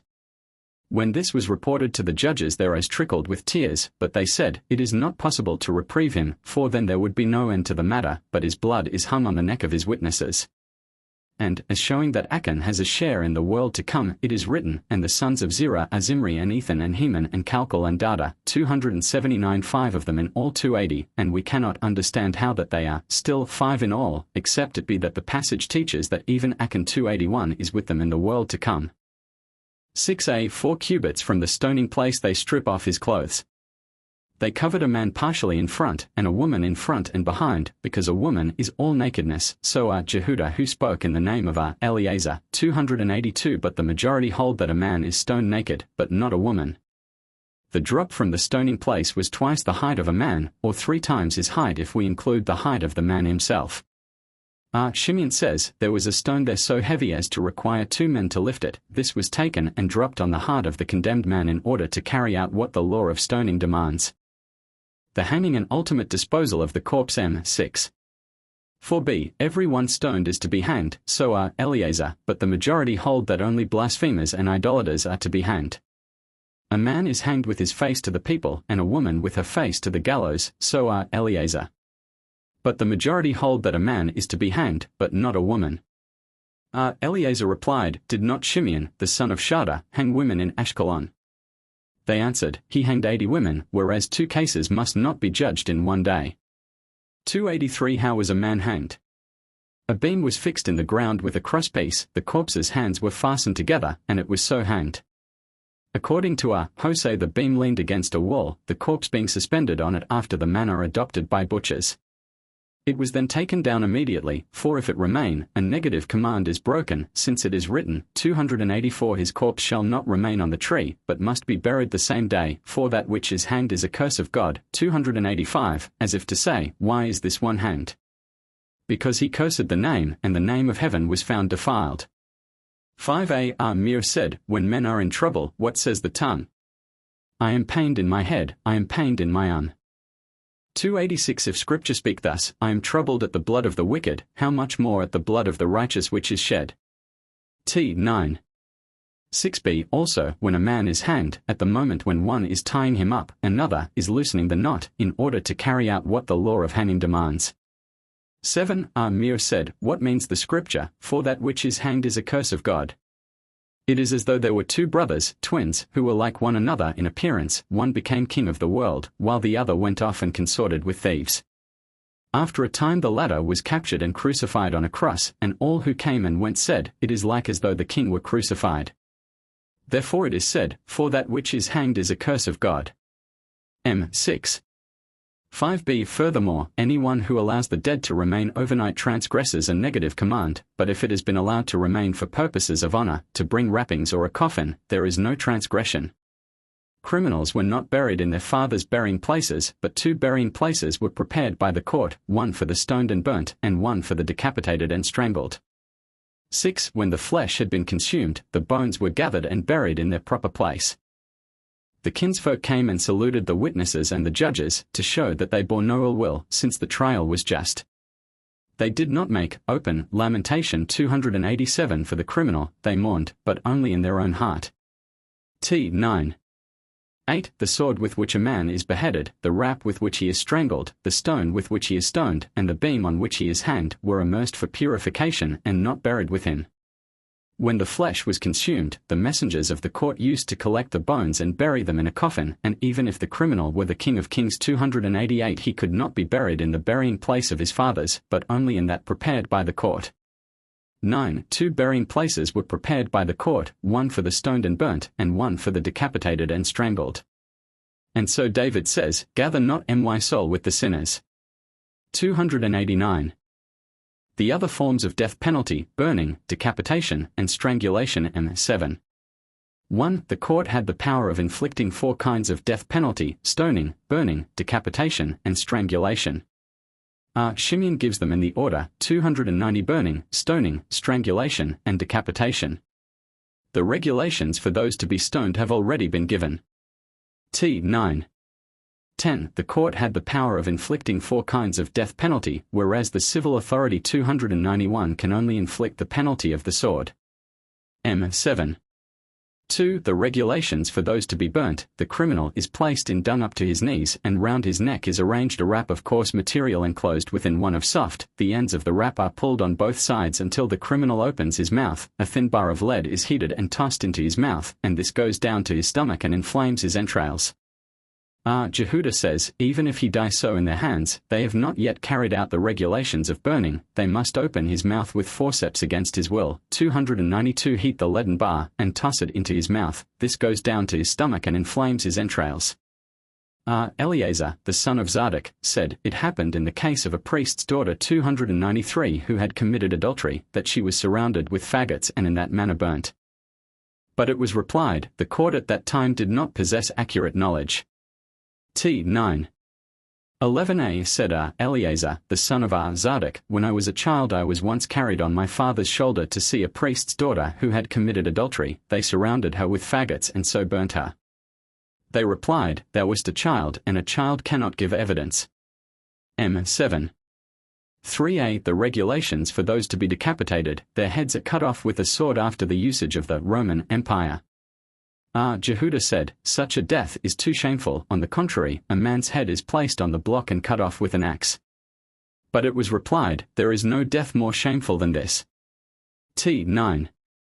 11b Jehuda said, behold it is written, and thou shalt love thy neighbor as thyself. 294 Therefore one must choose for him a seemly death. And how do we do this for him? His bead is placed on an executioner's block and chopped off with a hatchet. To this it was replied, there is no death more disgraceful than this. Moreover such should not be done, since it is written in their ordinances, why ye shall not walk. 295 M7. 3b The regulations for those to be strangled. 296 The criminal is placed in dung up to his knees, and round his neck is arranged a wrap of coarse material enclosed within one of soft. The ends of the scarf are pulled on both sides until life is extinct. 4. Offenders liable to capital punishment. A. Those who are punishable by stoning. 7. 4. These are they who are to be stoned: the man who is criminal connection with his mother, his father's wife, his daughter-in-law, a male, or a beast; the woman who is criminal connection with a beast, a blasphemer, an idolater; he who offers one of his children to Moloch, the Baal, the Yidoni. 297 He who defiles the Sabbath, he who curses his father or mother; he who is criminal connection with a betrothed damsel, the beguiler to idolatry; he who leads a town astray, the sorcerer, and the stubborn and rebellious son. 1-6 Those guilty of incestuous and unnatural crimes. 1. He who is criminal connection with his mother. 298 Is guilty both in respect of the law of the mother and the law of the father's wife. Jehuda holds that he is guilty in respect of the law of the mother only. 2. He who is criminal connection with his father's wife. 299 Is thereby guilty both in respect of the law of the father's wife and that of the married woman, whether before or after his father's death, whether she be betrothed or actually married. 3. He who is criminal connection with his daughter-in-law. 300 Is thereby guilty in respect both of the law of a man's daughter-in-law and that of a married woman, whether it be before or after his son's death, whether she be betrothed or actually married. 4-5 In the case of one who is criminal connection with a male. 301 Or a beast. 302 Or 6 Of the woman who is criminal connection with a beast. 303 If the human being has sinned wherein lies the sin of the beast. Since by its means an offense has happened to a human being, Scripture says, let it be stoned. 304 According to another explanation, it is put to death, lest the beast should go through the street and it be said, this is the animal on account of which such a man was stoned. TX1. Jehuda said, he who is criminal connection with his mother is guilty only in respect of the law of the mother. Jehuda said, he who is criminal connection with his father's wife is guilty only in respect of the law of the father's wife. 2. He who is criminal connection with his own mother, who is the divorced wife of a high priest, or an ordinary priest's wife who has been subjected to the Aliyah ceremony, or an illegal wife of his father, or one of the nakednesses of his father, is liable to the penalty of stoning. He who is criminal connection with his father's wife, not his own mother, who is the divorced widow of a high priest, or an ordinary priest's wife who has been subjected to the Aliyah ceremony, is liable to the penalty of stoning. But if, being neither of these two, she is an illegal wife of his father, or one of the nakednesses of his father, he is not liable to the penalty of stoning. He who has criminal connection with his sister is guilty in respect of the law of the sister and also of the law of the daughter of his father's wife. Jose says, he is guilty only in respect of the law of the sister, and the same holds good for one who has criminal connection with his daughter-in-law. One who has criminal connection with a male, 305 years and a day old, and one who has criminal connection with a beast in its way, and not in a woman's way, and the woman who has criminal connection with a beast, whether or not according to its way, are to be stoned. 7. The blasphemer M. 7. 5. The blasphemer 306 is not guilty until he have expressly uttered the name. According to Jehoshua, the son of Kaha, the witnesses throughout are examined by means of pseudonyms. 307 For example, Jose strikes Jose. But when the trial is over, the sentence is not carried out under a pseudonym, all are sent out of the room except the chief witness, and it is said to him, say expressly what you heard. He does so, whereupon the judges stand up and rend their clothes. 308 And they may not mend them again. The second witness then says, I heard the same, and the third says, I too heard the same. 8. The idolater 6. In a case of idolatry it is all one whether a man worship, sacrifice, offer incense, or pour out libations, or whether he bow himself down, accept it as a god, or say to it, Thou art my God. But he who puts his arm round it, kisses, sweeps, 309 besprinkles, washes, anoints, clothes, or shoes it breaks a negative commandment. 310 He who makes a vow in its name, and keeps it in its name, breaks a negative commandment, so also does he who excretes. 311 To balp or for such is his cult, and he who tosses a stone on a Merciless. 312 For such is its cult. Tx 3. In a case of idolatry it is all one whether a man worship, sacrifice, offer incense, or pour out libations, or bow down and accept it as a god and say to it, Thou art my God, save me. They are to be stoned.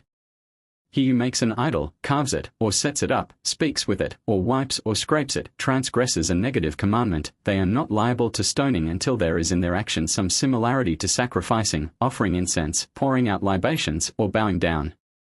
So also he who embraces, kisses, sweeps, sprinkles, clothes, shoes, or shrouds it, offends against a negative commandment. Jehudah says, It is written, And I will leave me 7,000 in Israel, all the knees that have not bowed to Baal, and every mouth which hath not kissed him. 313 Comparing kissing with kneeling. As kneeling incurs guilt, so does kissing, and their death is left in the hands of heaven. 9. He who offers his children to Moloch M. 7. 7a He who offers one of his children to Moloch. 314 is not guilty until he both delivers him over to Moloch and passes him through the fire. If he deliver him over to Moloch and do not pass him through the fire, or if he pass him through the fire but do not deliver him over to Moloch, he is not guilty. He is not guilty until he both delivers him over to Moloch and passes him through the fire. Tx 4. He who offers one of his children to Moloch is not guilty until he delivers him over to Moloch and also passes him through the fire. If he deliver him over to Moloch, and do not pass him through the fire, or pass him through the fire, but do not deliver him over to Moloch, he is not guilty. He is not guilty until he both delivers him over to Moloch and passes him through the fire, in the way peculiar to the Moloch worship. 315 If he pass him through on his feet he is innocent, and he can only be guilty in the case of his own offspring. 5 If he cause his father or mother or sister to pass through, he is innocent. If he cause himself to pass through, he is innocent, but Shimeon would condemn him. There is the same guilt if the passing through be in the name of Moloch or of any other idol, but Shimeon, the son of Eleazar, holds that it must be in the name of Moloch only. 10-11. The Baal Ob and the Yidoni M. 7. 7b The Baal Ob, 316 that is, the Python 317 who speaks from his armpits, and the Yidoni 318 who speaks from his mouth, are punishable by stoning, and he who has inquired of them offends against an explicit warning. 319 Tx 6. The Baal Ob, that is the Python who speaks from between his joints and elbows, and the Yidoni, who has the bone of a Yidoni 320 in his mouth, are to be stoned, and he who inquires of them offends against an explicit warning. 7 He who inquires of the dead, 321, that is, one who conjures up the dead by witchcraft, or one who inquires of a skull. What is the difference between one who inquires of a skull and one who conjures up the dead by witchcraft? When one conjures up the dead by witchcraft the ghost does not come up in the proper way, 322 nor will it come up on the Sabbath, but when one inquires of a skull it comes up in the ordinary way, and will also come up on the Sabbath. 12 The Sabbath breaker M. 7. 8a. If a man defile the Sabbath 323 by a willful act, he is liable to extermination. 324 if by error, to a sin offering. 13. Who curses his parents. 8b. He who curses his father or mother. 325 is not guilty until he curse them by the name. If he curse them under a pseudonym. 326 mere would hold him guilty, but the majority innocent. 14. The seducer of a betrothed damsel. 9. He who has criminal connection with a betrothed damsel. 327 is guilty only if she be a virgin, betrothed, and in her father's house. If two have criminal connection with her, the first is to be stoned and the second strangled. Tx 8. He who has criminal connection with a betrothed damsel is guilty only if she be a damsel, a virgin, betrothed, and in her father's house. If she be a betrothed damsel and in her husband's house, or a betrothed woman of marriageable age. 328 in her father's house. 9. Or a married woman in either her father's or her husband's house, whoever has criminal connection with her is to be strangled. 329 If 10 have had criminal connection with her at a time when she is still a virgin, all are to be stoned. If she be not a virgin, the first is to be stoned and the others strangled. 10 If, however, she have received her husband in her father's house, then, although she be still a virgin, one who has criminal connection with her is to be strangled. 330 A betrothed damsel who has committed adultery is to be stoned at the door of her father's house. If there is no door to her father's house, she is to be stoned where she committed adultery. And if it be in a heathen city, she is to be stoned at the door of the court. 15. The beguiler to idolatry. 7. 10a. He who acts the part of a beguiler. 331 refers to one commoner who beguiles another commoner. If he have said, there is a God in such a place who eats this, drinks that, benefits in this way, does harm in that way, then only in such cases among the capital charges laid down in the law is it proper to lie in wait for the criminal. If he have said this to two people, they act as his witnesses, bring him to the court and stone him. If he have said it only to one, this one may reply, I have some friends who would consent in this, but if the idolater is crafty and will not speak of it before them, witnesses may be concealed behind a wall. Thereupon the first witness says, tell me between ourselves what you said to me before. He does so. Then the former replies, how can we leave our God who is in heaven and go and worship wood and stone? If he retract what he said, good, but if he say, it is our duty and good for us, they who are behind the wall bring him to the court and stone him. He is guilty as a beguiler who says, I will worship other gods, I will go and worship, let us go and worship, I will sacrifice, I will go and sacrifice, let us go and sacrifice, I will offer incense, I will go and offer incense, let us go and offer incense, I will make libation, I will go and make libation, let us go and make libation, I will bow myself down, I will go and bow myself down, let us go and bow ourselves down. Tx 11. In the case of anyone who is liable to death penalties enjoined in the law, it is not proper to lie in wait for him except he be a beguiler. How do they lie in wait? 2 disciples are stationed in an inner room, while the culprit is in an outer room. A candle is lit and so placed that they can see him as well as hear his voice, and so they did to Ben Stada in Lud. 332 These same 2 disciples are appointed as witnesses against him, and stone him. His case may be begun by day and finished by night, they may begin and end it on the same day, whether he be guilty or not, they may arrive at a verdict by a majority of 1 whether it be for conviction or acquittal, all may plead for acquittal or all for conviction, one who pleads for acquittal may retract and plead for conviction. 333 The eunuch and the childless can act as judges, and, according to our Jehuda, even those who are biased in the direction of severity. 11.1. As for others liable to death penalties in the court, they can only be condemned at the mouth of witnesses, and even so, only if they have been warned and told that they are liable to the penalty of death in the court. Hosea, the son of Jehuda, says, they must also be told what manner of death they will incur. No matter whether all or only some of the witnesses warn him, he is guilty, but Hosea would acquit unless all his witnesses warn him, for it is written, at the mouth of 2 witnesses, 334 that is, until 2 witnesses warn together, though Hosea allows that if the first witness warned him and then went away, and the second warned him and then went away, the man would be liable to the penalty. 2. If he be warned and answer nothing, or if he be warned and nod his head, or even say, I know, he cannot be made liable to the death penalty, he is not liable until he say, I know, but even so I am committing the offense. 3. If, for example, he be seen defiling the Sabbath, and be told, You must know that it is the Sabbath, and it is written, Those who defile it shall surely be put to death. 335. Even if he say, I know, he is free from penalty, he is free until he say, I know, but even so I am committing the offense. 4. Or again, if he be seen slaying a man, and be told, Know that he is a son of the covenant, and it is written, Whoso sheddeth man's blood, by man shall his blood be shed. 336. Even if he say, I know, he is free from penalty, he is free until he say, I know, but even so I am committing the offense. 5a. Hosea said, If he warn himself, he is free from penalty, for it is written, If an unrighteous man rise up to testify against him of wrongdoing. 337. Etc. Therefore he should be warned by others, and not by himself. 16. He who leads a town astray. 7. 10b. The one who leads a town astray. 338. Is he who says outright, Let us go and worship idols. 11.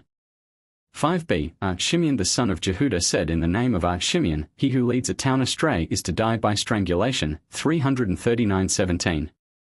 The sorcerer. 7. 11. A sorcerer. 340 is the one who accomplishes some deed, not merely deceives the eyes.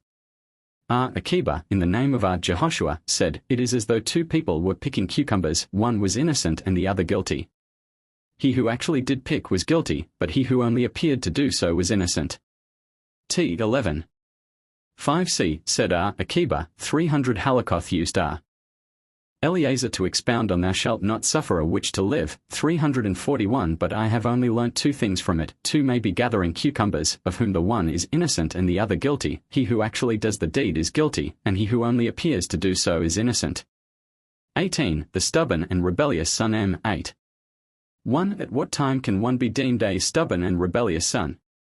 342. From the time that he can produce 2 hairs until the lower beard is encompassed, not the upper one, for the wise men spoke modestly, for it is written, When a man has a son, not a daughter, but a son, neither must he be a man, whereas a minor is exempt since he does not come within the scope of the commandments. 343. 11. 6a. A stubborn and rebellious son there never was and there never will be such. Then why is it written? To teach, study and receive the reward. Shimeon, the son of Eleazar, says it should say a daughter, and not a son. 344. But the decree of the king. 345 is a stubborn and rebellious son. 8. 2. When does he become guilty? When he eats a tritimor 346 of flesh, and drinks a half-log 347 of Italian 348 wine, or, according to Hosea, a manner of flesh and a log of wine. If he consumed it at a religious festival or at the intercalation of the month, if he ate the second tithe at Jerusalem, 349, or if he ate carcasses, 350 meat torn by beasts, 351 things detestable, 352 or crawling, 353 if he ate anything which was according to the requirement of the law, or anything which was a transgression of the law, if he ate food which was not flesh, or drank any drink but not wine, he is not thereby a stubborn and rebellious son, not until he eat flesh and drink wine. For it is said, a glutton and a wine-swiller. 354. And though there is no proof of the verbal dependence, it is suggested in 355, Be not among those who swill wine and glut themselves with flesh. 356. 11. 6b. Even one who furnishes his table as though it were a banquet of Solomon, if it be at its proper season, is not adjudged a stubborn and rebellious son, unless he put in his mouth a forbidden amount, or do similarly at a public meal. 8. 3. If he steal aught from his father and eat it in his father's domain, or anything from others and eat it in his father's domain, or anything from others and eat it in the other's domain, he is not a stubborn and rebellious son, not until he steals what belongs to his father and eats it in another's domain. Hosea, 357. The son of Jehudah, holds, not until he steals from his father and from his mother. 4. If his father concur and not his mother, or his mother concur and not his father, he is not a stubborn and rebellious son, not until they both concur in his condemnation. According to Jehudah, if his mother be not suited 358 to his father, he cannot become a stubborn and rebellious son. If either of them be maimed in the hands, lame, dumb, blind, or deaf, he cannot become a stubborn and rebellious son, for it is written, They shall seize him so they must not be maimed in the hands, and make him go so they must not be lame, and say so they must not be dumb, this our son so they must not be blind, does not hear our voice so they must not be deaf. 359. 8. For if he has been warned in the presence of 3 witnesses and beaten, and again becomes degenerate, he must be tried by 23 judges, but he cannot be stoned unless the first 3 witnesses are there. For it is written, "This our son," as if to say, "This is he who was beaten in your presence." If he escape away before his trial be completed and afterward the lower beard become encompassed, he is free. But if he escape away after his trial is completed and then the lower beard become encompassed, he is liable to the penalty. 5. A stubborn and rebellious son is condemned in view of what he might afterwards become. Let him die innocent and let him not die guilty. For the death of the ungodly is a benefit to them and a benefit to the whole world, but that of the righteous is a misfortune to them and a misfortune to the whole world. When the ungodly indulge in wine and sleep, it is a benefit to them and a benefit to the whole world, but when the righteous so indulge, it is a misfortune to them and a misfortune to the whole world. The isolation of the ungodly is a benefit to them and a benefit to the whole world, but in the case of the righteous it is a misfortune to them and a misfortune to the whole world. The assembling together of the ungodly is a misfortune to them and a misfortune to the whole world, but in the case of the righteous it is a benefit to them and a benefit to the whole world. Silence among the ungodly is a misfortune to them and a misfortune to the whole world, but in the case of the righteous it is a benefit to them and a benefit to the whole world. 360t 11. 7. A stubborn and rebellious son, a defiant elder, a beguiler to idolatry, one who leads a town astray, a false prophet, and perjurers, are not killed at once but brought up to the great court at Jerusalem and kept in prison till a feast and killed at a feast, for it is written, "And all the people shall hear and fear, and do no more presumptuously." 361, Soar. Mir, but Jehudah said to him, ought it not then to say, all the people shall see and fear? But it is not so written but, all the people shall hear and fear. Then why should they postpone such a one's death? Therefore they kill him at once and write and send everywhere, saying the trial of N has been completed in such and such a court, and N are his witnesses, such and such has been done to him. 8. Shimeon, the son of Jehudah, says in the name of Shimeon, beauty and power and wisdom and wealth and old age and glory and honor and sons are good for the righteous and good for the whole world, for it is written, old age is a crown of glory. 362 And children's children are the crown of old men. 363 And the glory of young men is their strength. 364 And before his elders is honor. 365 Shimeon, the son of Manasseh, says, these 7 qualities which the wise have counted among the virtues of the righteous were all exemplified in Rabbi and his sons. The housebreaker M8. 6. The housebreaker 366 is condemned in view of what he might do afterwards. If in his breaking through he have broken a barrel, where there would be blood guiltiness 367, if the householder killed him, he is liable to payment of compensation. If there would be no blood guiltiness 368, he is free from that liability. T11. 9. The housebreaker, if he come to kill, may be saved from sin at the cost of his life. If it be only to seize property, he may not be saved from sin at the cost of his life, nor should he be so treated if there is a doubt whether he come to kill or to seize property, for it is written, if the sun be risen upon him, there shall be blood guiltiness for him. 369 But does the sun rise over him alone and not over all the world? But as at the rising of the sun there is peace over all the world, so, as long as thou knowest that his intentions are peaceful, whether it be day or night, thou mayest not save him from sin at the cost of his life.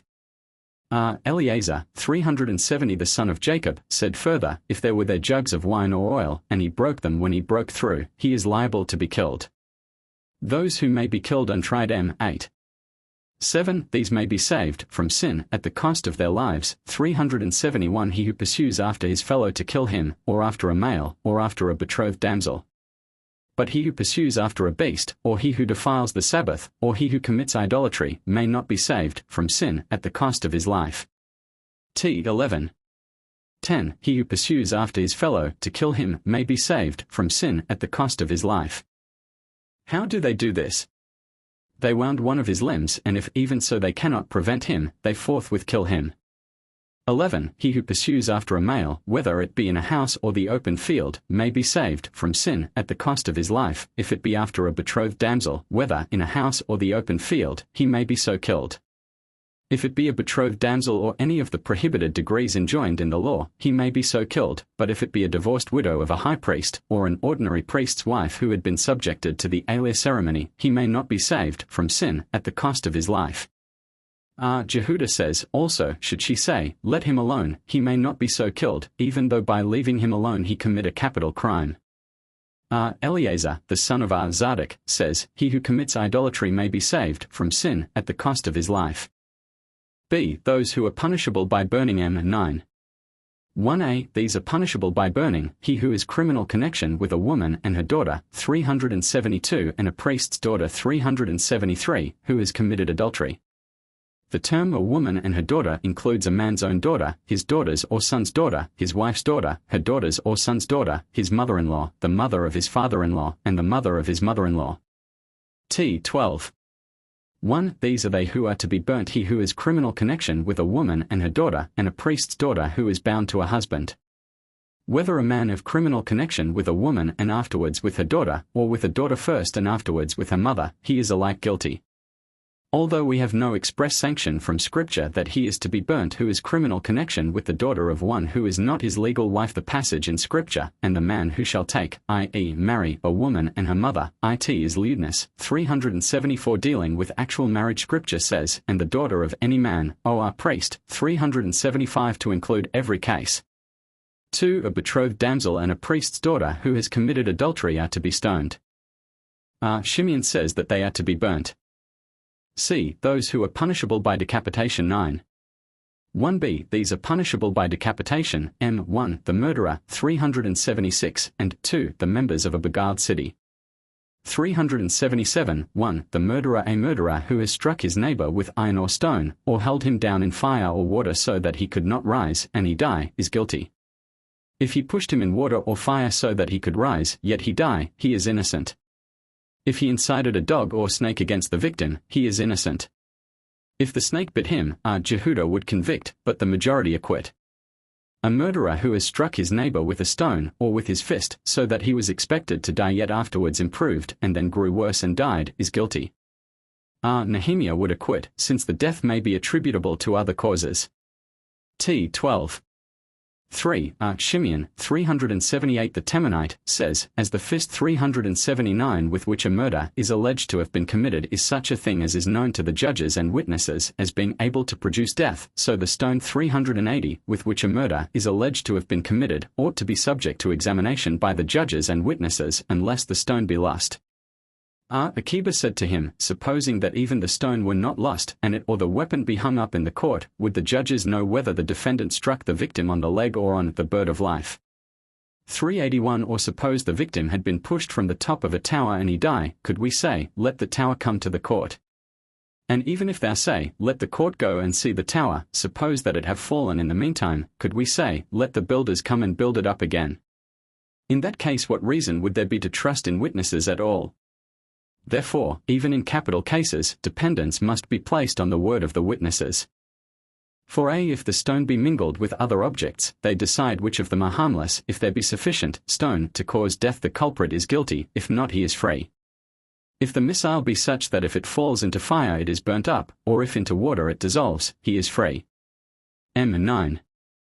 2. The following are innocent: one who intended to kill a beast but killed a man, or a foreigner but killed an Israelite, or a miscarriage but killed a mature birth; one who intended to strike someone on the loins such that a blow on the loins would not kill, but reached the heart in such a way that a blow on the heart would be fatal, and the victim die; or one who intended to strike someone on the heart in such a way that on the heart it would be fatal, but struck him on the loins where it would not be fatal, and yet the victim die; or one who intended to strike an adult with a blow which would not be fatal to an adult but it fell on a child, being such that it would be fatal to a child, and the child die; or one who intended to strike a child with a blow which to a child would be fatal but it fell on an adult, being such as would not be fatal to an adult, and yet the adult die; such a one is innocent.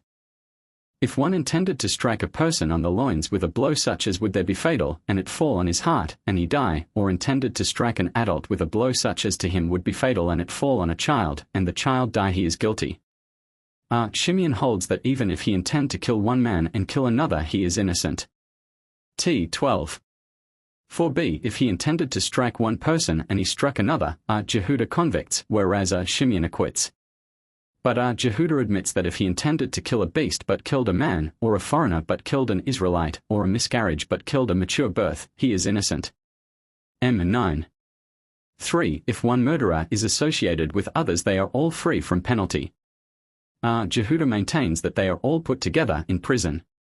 If a number of offenders are all liable to death and are associated together, they are to be condemned to the more lenient death, e.g. those liable to stoning are to suffer burning. Shimeon maintained that they should be condemned to stoning, since burning is the severer death. But the majority held that he should be condemned to burning, since stoning is the severer death. Shimeon maintained that if burning were not the severer death, it would not be applied to a priest's daughter who had sinned. It was replied that if stoning were not the severer death, it would not be applied to blasphemy and idolatry.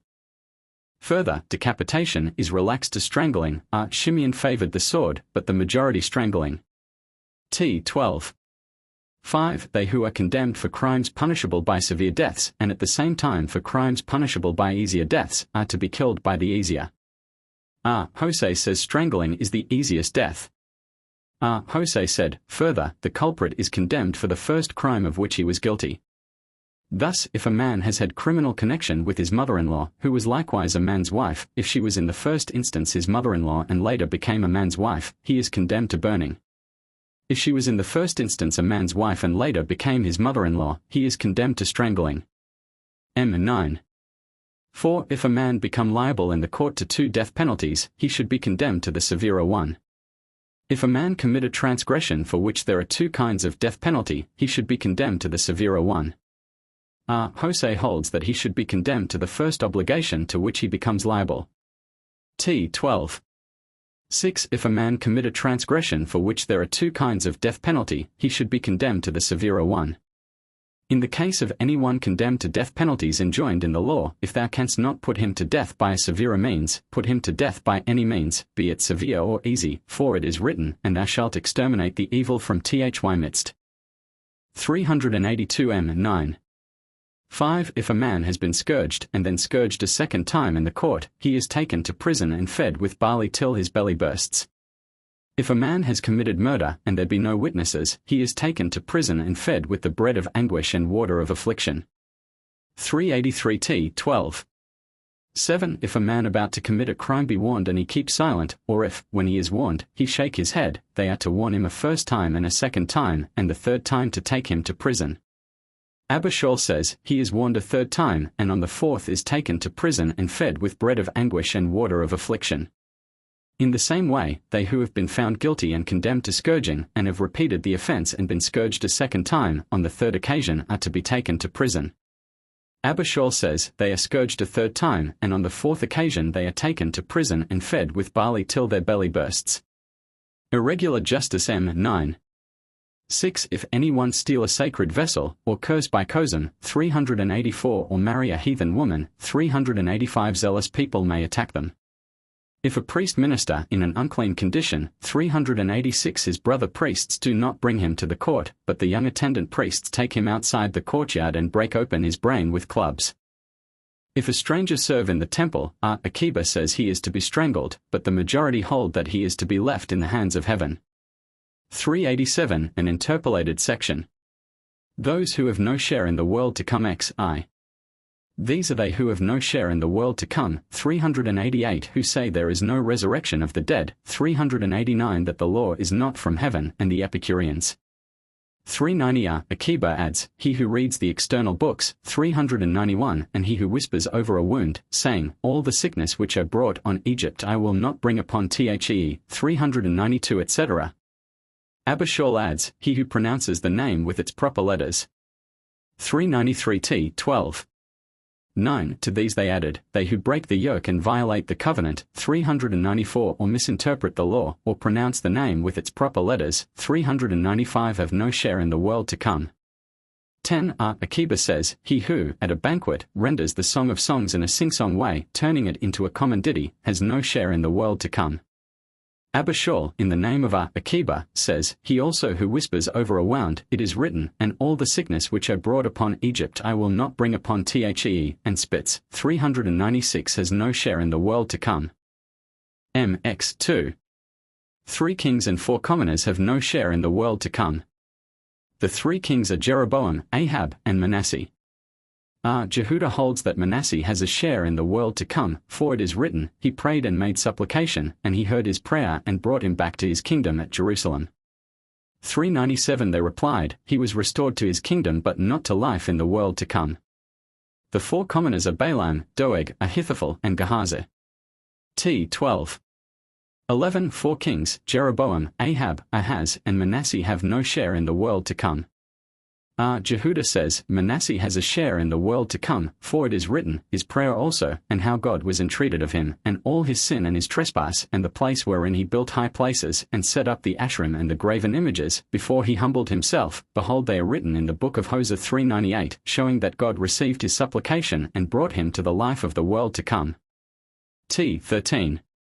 1. Those under age, 399 The children of the wicked in the land of Israel have no share in the world to come, for it is written, Behold, the day cometh, burning like a furnace, and all the proud and all that work wickedness shall be as stubble. 400 So Rabban Gamaliel, but Jehoshua says, They shall come to the world to come, for it says in one place, The Lord preserveth the simple. 401 And in another, Hew down the tree and destroy it, nevertheless leave the stump of the roots thereof in the earth.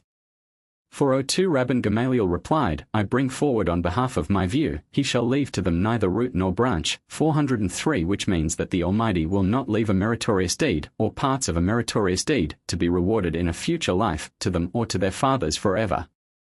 And another explanation is, root means the soul, and branch means the body. 2 The children of the wicked among the heathen shall not live in the world to come, nor shall they be judged.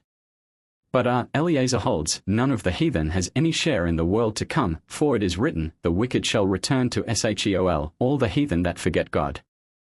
404 The wicked shall return to Sheol, these are the wicked in Israel, all the heathen that forget God, these are the wicked among the heathen. Jehoshua said to him, If Scripture had said, The wicked shall return to Sheol, all the heathen, and then said no more, I should have spoken according to thy words. But since Scripture says, Who forget God, behold, there must be righteous men among the heathen who have a share in the world to come. 3. The school of Shammai 405 say, There are three classes, one for everlasting life, another for shame and everlasting contempt. 406, who are accounted wholly wicked, and a third class who go down to Gehenna, where they scream and again come up and receive healing, as it is written, And I will bring the third part through the fire, and will refine them as silver is refined, and will try them as gold is tried. And they shall call on my name, and I will be their God. 407 And of these last Hannah said, The Lord killeth and the Lord maketh alive, he bringeth down to Sheol and bringeth up.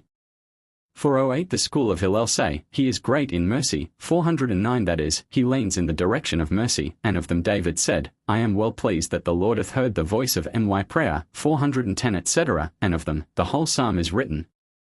4. The transgressors of Israel and the transgressors of the heathen who are in the world go down to Gehenna with their bodies, and are judged there for 12 months. After 12 months their souls are destroyed and their bodies burnt. Gehenna casts them forth and they become dust. The wind blows them about and scatters them under the soles of the feet of the righteous, as it is written, And why ye shall tread down the wicked? For they shall be dust under the soles of the feet of the righteous. The day that I do this, saith the Lord of hosts. 411 But the heretics and renegades and traitors and Epicureans, and those who denied the law, or separated themselves from the ways of the congregation, or denied the resurrection of the dead, and all who sinned and caused the many to sin, like Jeroboam and Ahab, and who set their dead in the land of the living, and stretched out their hands against the temple. 412 Gehenna is shut up after them, and they are condemned in it forever, for it is written, And they shall go forth and look on corpses of the men who were transgressors against me, for their womb dieth not, and their fire is not quenched. And they shall be an abhorring unto all flesh. 413 Sheol wastes away, but they do not waste away, for it is written, And their form shall cause Sheol to pass away. 414 What brought this upon them? Because they stretched out their hands against the temple, as it is written, because of his temple, and Zebul means nothing else than temple, for it is written, I have surely built thee a Beth Zebul, a place for thee to dwell in forever. 415 X, 3a. The generation of the flood have no share in the world to come, nor shall they stand in the judgment, for it is written, 416 My spirit shall not judge. 417 With man forever. 418 13. 6. The generation of the flood have no share in the world to come, nor shall they live in the world to come, for it is written, And he destroyed every living thing that was upon the face of the earth. 419 That is in this world, and they perished from the earth, that is in the world to come. Jehudah, 420 The son of Bethera, says, And the Lord said, My spirit shall not judge with man forever. 421 That is, there will be no judgment, nor shall my spirit be in thee forever. Another explanation, And the Lord said, Eloyaden. The Almighty says, I will not suffer their soul to return to its case. 422 Menahem, 423 The son of Hosea says, Shall not judge. The Almighty means, I shall not judge them when a recompense a good reward to the righteous, for the fate of the spirits of the wicked is sorer than that of all others, for it is written, Their spirit is a fire consuming them. 424-7 The generation of the Tower of Babel have no share in the world to come, nor shall they live in the world to come, for it is written, 425 Then the Lord scattered them abroad from thence upon the face of the whole earth, that is, in this world, and they left off to build the city, that is, in the world to come. MX 3b The men of Sodom have no share in the world to come, 426 But they shall stand in the judgment, for it is written, And the men of Sodom were evil and wicked. 427 Nehemiah says, Neither the generation of the flood nor the men of Sodom shall stand in the judgment, for it is written, Therefore the ungodly shall not stand in the judgment. 428 This is the generation of the flood, nor the evil in the congregation of the righteous, these are the men of Sodom. To this it was answered, They shall not stand in the congregation of the righteous, but they shall stand in the congregation of the ungodly. 429-13 8 The men of Sodom have no share in the world to come, nor shall they live in the world to come, for it is written, And the men of Sodom were evil and wicked. 430 This world, against the Lord, exceedingly in the world to come. Another explanation, evil each against his neighbor, and wicked in obscenity, against the Lord in idolatry, exceedingly in shedding blood. 9a The spies have no share in the world to come, for it is written, Neither shall any of them that despised me see it.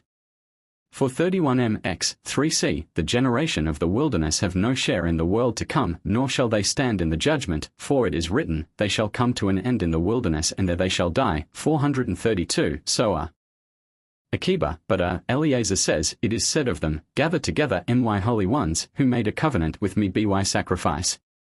433 The company of Korah are not destined to rise, for it is written, The earth covered them and they perished from the congregation. 434 Soa Akiba, but Eleazar says, It is said of them, The Lord killeth and maketh alive, he bringeth down to Sheol and bringeth up.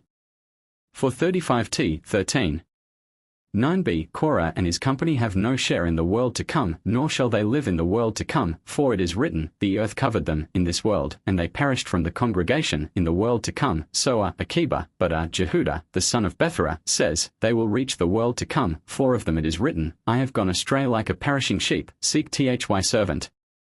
436 We find perishing spoken of here, and also in the case of Korah and his company, as in the perishing spoken of in the one place, that which is perishing is being sought, so in the perishing spoken of in the other place, that which is perishing is likewise being sought. 10 The generation of the wilderness have no share in the world to come, nor shall they live in the world to come, for it is written, Of them I swear in my wrath that they should not enter into my rest. 437 Soa Akiba, but Eleazar says, They will reach the world to come, for of them David says, Gather my holy ones together, they who made a covenant with me by sacrifice. 438-11 What does Scripture mean by I swear in my wrath? It was in my wrath that I swear, but I am repenting. Jehoshua, the son of Kaha, says, These words were said concerning the future generations, for it is written, Gather my holy ones together because they did with me deeds of love, they who made cut a covenant with me because they were cut for my sake, with sacrifice because they exalted me and were slain for my sake. Shimeon, the son of Manasseh, says, The generation of the wilderness will reach the world to come, for of them it is written, And the redeemed of the Lord shall return and come to Zion with gladness. 439 3d The 10 tribes are not to return, for it is written, And he cast them forth into another land like, as this day. 440 As a day goes and does not return, so they go and do not return. Soa Akiba, but Eleazar says, As a day darkens and then becomes light, so they, after being in darkness, shall then have light. 13 12 The 10 tribes have no share in the world to come, nor shall they live in the world to come, for it is written, And the Lord drove them out from their land with anger and heat and great wrath in this world, and cast them forth unto another land in the world to come. Shimeon, the son of Jehudah, of Kephrakos, says, It is likewise written, like as at this day, therefore if their deeds are like as at this day, they will not reach the world to come, but if they are not, they will reach it. Rabbi says, Both of them shall have a share in the world to come, for it is written, And it shall come to pass in that day that those who are perishing in the land of Assur, and those who are driven away into the land of Egypt, shall come and worship the Lord in the holy mountain in Jerusalem. For 41 those punishable by decapitation, continued, 2, the members of a beguiled city x 4. The members of a beguiled city, 442, as it is written, There shall go forth from thy midst men, sons of Belial, and they shall beguile the inhabitants of their town, 443, these are not slain unless the beguilers are from the same town, and unless the majority are beguiled.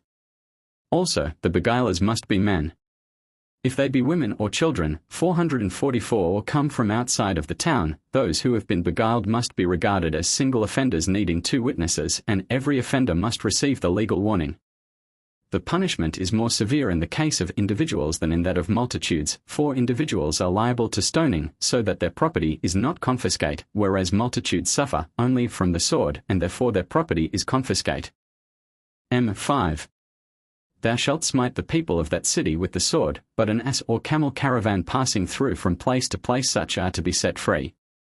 For 45 utterly destroy it, and all that is in it, and its beasts, with the sword, therefore they have said that the goods of the righteous in it are lust, but what is outside is saved, whereas that of the wicked, inside or outside, is lust. T14. 1. A beguiled city there never was and never will be such, then why is it contained in Scripture? To teach, study and receive the reward. 3 places in Israel cannot at the same time be adjudged beguiled cities, lest the land of Israel be destroyed, but only 1 or 2 at one time. Shimeon says, not even 2 together, but only 1 in Judea and 1 in Galilee.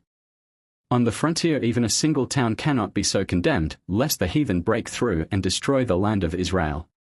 When the heavier penalty 446 falls on the men of a beguiled city, a lighter penalty falls on their property and the city, and when the lighter penalty falls on the men of a beguiled city, a heavier penalty falls on their property and the city. For when they are to be stoned, their property and the city are not destroyed, but when they are to be slain by the sword, their property and the city are to be destroyed. 2. If a caravan of asses or camels, going from place to place, lodge in the midst of the town, and are beguiled together with it, they are to die by the sword, and their property and the city are to be destroyed. 447 If they have not delayed 30 days, they are to be stoned. 448 And their property and the city are not to be destroyed. In every case, those who beguile the city are to be stoned. 449 And their property and the city are to be destroyed. 450 If women and not men, or minors and not those of full age have beguiled the city, can it be, properly, a beguiled city? Scripture says, the inhabitants of their town, the matter deals with the inhabitants of their city, and not with any of these. 3. Those under age, the children of the men of the beguiled city, who have been beguiled with it, are not to be slain, but Eliezer says that they are to be slain. Akiba said to him, I argue from, he will show thee mercy, and have compassion upon thee and multiply thee. 451 If to show mercy to those who are of age it is said, Thou shalt surely smite. 452 And if to show mercy to the beasts it is said, Utterly destroy it and all that is therein and its beasts. 453 I maintain that the words, And he will show thee mercy, must refer to those in the city who are under age. Eliezer says, Even those who are of age are not slain except at the mouth of witnesses and after the legal warning. And I argue that the purpose of and he will show thee mercy is lest the judges say, if we adjudge this to be a beguiled city, tomorrow the brethren and the neighbors of those who have been condemned will preserve hatred in their hearts against us. But thus saith the Almighty, Behold, I will cause them to have mercy and to bear my love in their hearts, so that they shall say, We have naught against you in our hearts, for ye have uttered a true judgment. And the friends of the dead do not make open lamentation, they mourn, but only in their hearts. 4. The property of the righteous that is in the city is lust, but what is outside escapes, while that of the wicked both within and without is lust. Eliezer says, this is illustrated by the instance of Lot. He was in Sodom only for the sake of his property, yet he left the town empty-handed, as it is written, Escape thither in haste. 454 As if to say, Let it suffice thee that thou escape with thy life. Said Shimeon, Why is it said, The property of the righteous that is therein is lust? Because it is the property of the righteous which makes them dwell among the ungodly. And is it not an example of the a fortiori argument? If mere property, which cannot hear or see or speak, is condemned by the Almighty to be burnt because it makes the righteous live among the ungodly, much more ought the man to be burnt who turns away his fellow from the way of life to the way of death. X 6a. All the spoil thereof thou shalt gather into the midst of the marketplace. 455. If it have no marketplace they must make one. If the marketplace is outside, they bring it inside, for it is written, into the midst, its marketplace. And thou shalt burn the whole city and all its spoil with fire, its spoil, but not spoil belonging to heaven. Therefore the holy things in it are redeemed. 456. The heave offerings allowed to rot, and the second tithe and the scriptures stored away. 457t 14. 5. Offerings intended for the altar shall die, but those for the temple repairs are to be redeemed. Shimeon says its cattle excludes the firstborn of cattle, and the tithes, and its spoil excludes money belonging to the temple or the money for the second tithe. 458. What is immovable, whether holy or not holy, is not to be destroyed, for it is said, Thou shalt gather, thus excluding what is immovable. But in the other city, i.e., Jericho, 459, everything, whether immovable or not, was destroyed. X 6b. A whole offering to the Lord Thrym, God, Shimeon said, it is as if God said, When you exercise judgment in a beguiled city, I will consider it as though you offer me a whole offering.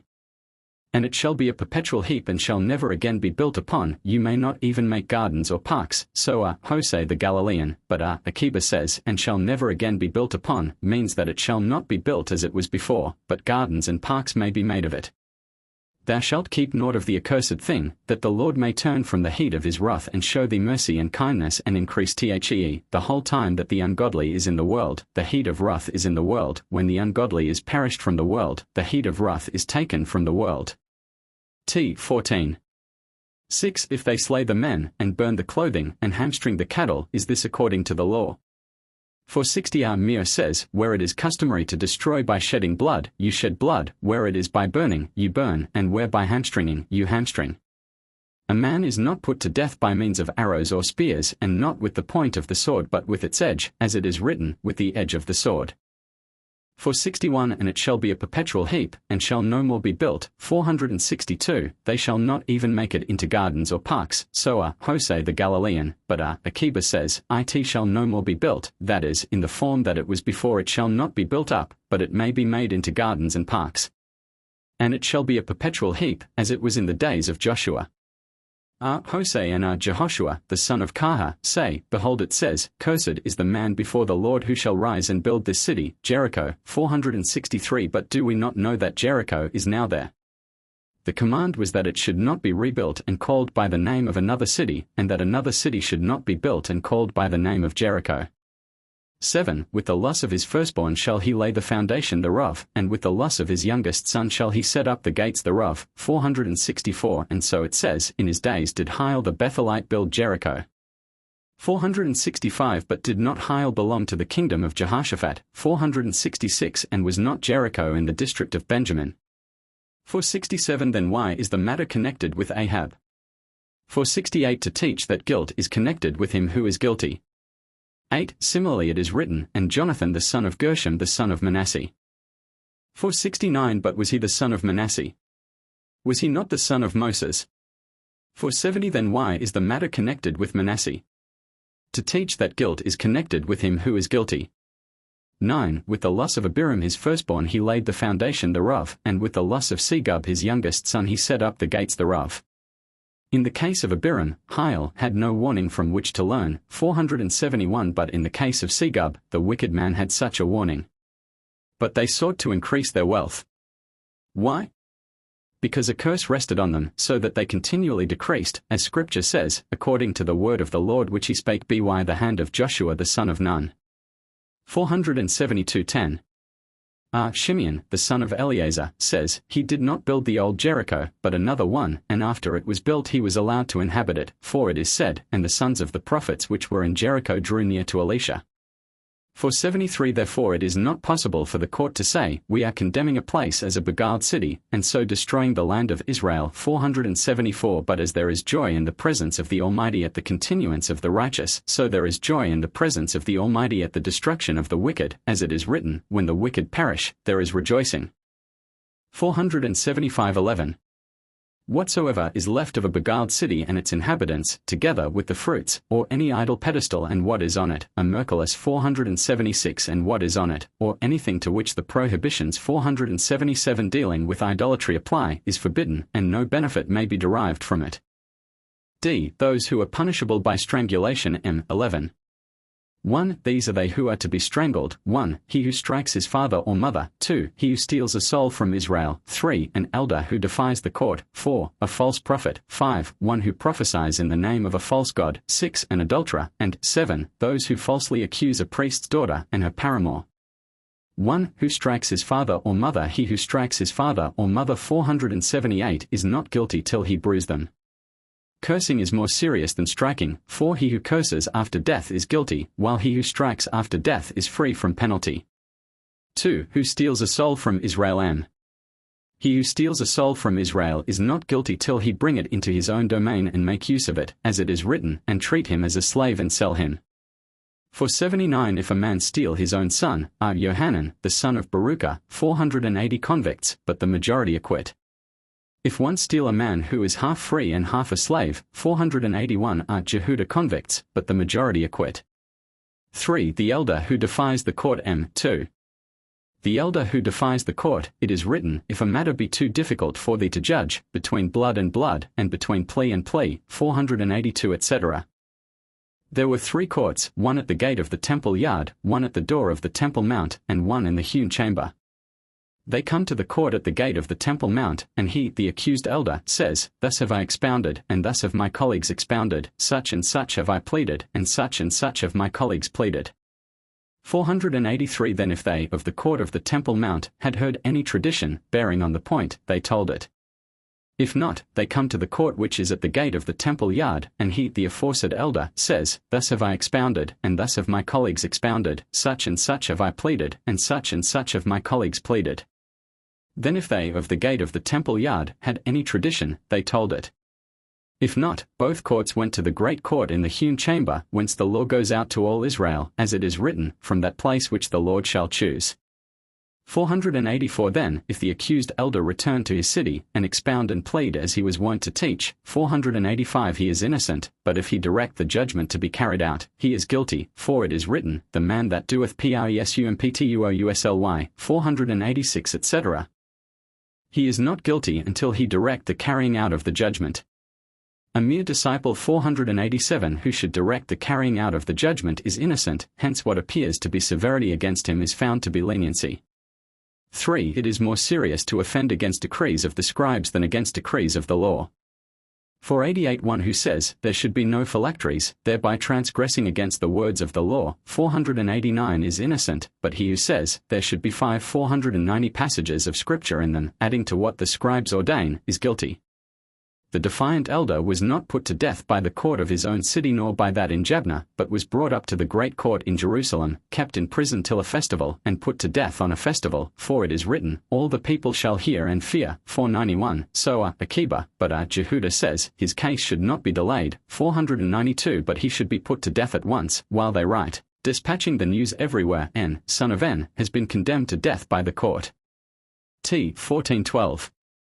The defiant elder who has taught and practiced according to his teaching is guilty. If he have taught and not practiced, he is free. If he have taught with the intention of practicing, even if he have not actually practiced his teaching, he is guilty. 4. The false prophet. M. 11. 5. The false prophet. 493 is he who prophesies what he has not heard and what was not told him. 494 Whereas he who suppresses his prophetic message, or regards as exaggerated the words of another prophet, or transgresses his own words, his death is left in the hands of heaven, as it is written, I will require it of him. 495 T. 14. 13. He who prophesies in order to abrogate anything of what is written in the law is guilty. Shimeon says, if he prophesy in such a way as partly to abrogate and partly to support, he is free from penalty. If he have prophesied in the name of an idol, even if he maintain it one day and withdraw it another, he is guilty. he who prophesies what he has not heard, like Zedekiah the son of Chenaanah 496, or prophesies what has not been told him, like Hananiah the son of Azza 497, who heard what Jeremiah the prophet was prophesying in the upper street and went and prophesied otherwise in the lower street, or suppresses his prophetic message, like Jonah the son of Amittai 498, or regards a prophetic message as exaggerated, like the companion of Micah 499, or transgresses his own words like Iddo 500, or changes his prophecy, or a stranger who ministers in the temple, or a priest who ministers before he is fully cleansed, 501, or before he has made the atonement offering after his cleansing, or who ministers without the proper garments, or with hands and feet unwashed, or with hair unkempt, or after having drunk wine, all of these are to die. By what means are they to die? At the hands of heaven. 5. He who prophesies in the name of a false god. 11. 6a. He who prophesies in the name of a false god. 502 is he who says, Thus saith the God. Such a one is guilty even though his message confirmed the halakha concerning unclean and clean things. 6. The adulterer. 6b. He who has criminal connection with a man's wife, that is, at a time when the woman, after the marriage, has come under the control of the husband. Even though the marriage be not consummated, if he have criminal connection with her, he is to be strangled. 7. The false witnesses against a priest's daughter. 6c. The false witnesses against a priest's daughter and the one who is her paramour: all false witnesses are subject to the same death penalty to which the accused has been made liable, except in the case of the false witnesses against the priest's daughter and her paramour, who are to be strangled. 503t. 14. 17. All perjurers and illicit paramours are subject to the same death penalty to which their victim has been condemned. If it was stoning, they are to be stoned. If it was burning, they are to be burned. In what cases does this hold good? When the same death can be inflicted, when the death penalty attached to the crime is stoning, the accused is stoned, and also the perjurers, when burning is the penalty, both accused and perjurers are burnt. But in the present case, the unjustly accused is burnt, while the perjurers are strangled. Index to biblical quotations in Mishnah And Tosefta General 4. 10m 4. 5a 3t 13. 6 3m 10. 3a 23t 13. 6 6t 11. 4 8t 13. 7 13m 10. 3b 13t 13. 8 22t 14. 4 26t 1. 3 exod 15. 26m 10. 1 10t 4. 8 31t 4. 7 18t 12. 3 19m 1. 4 19t 3. 2 1t 11. 9 2t 3. 7 2t 3. 8 2m 1. 6 14t 11. 3 11t 4. 9 6t 13. 3 5. 1 m 4. 5 c 19. 15t 6. 2 14t 12. 1 15 m 1. 4 15t 3. 1 16 m 1. 4 16t 3. 21 9t 12. 121. 10t 4. 121. 12m 2. 124. 14m 6. 124.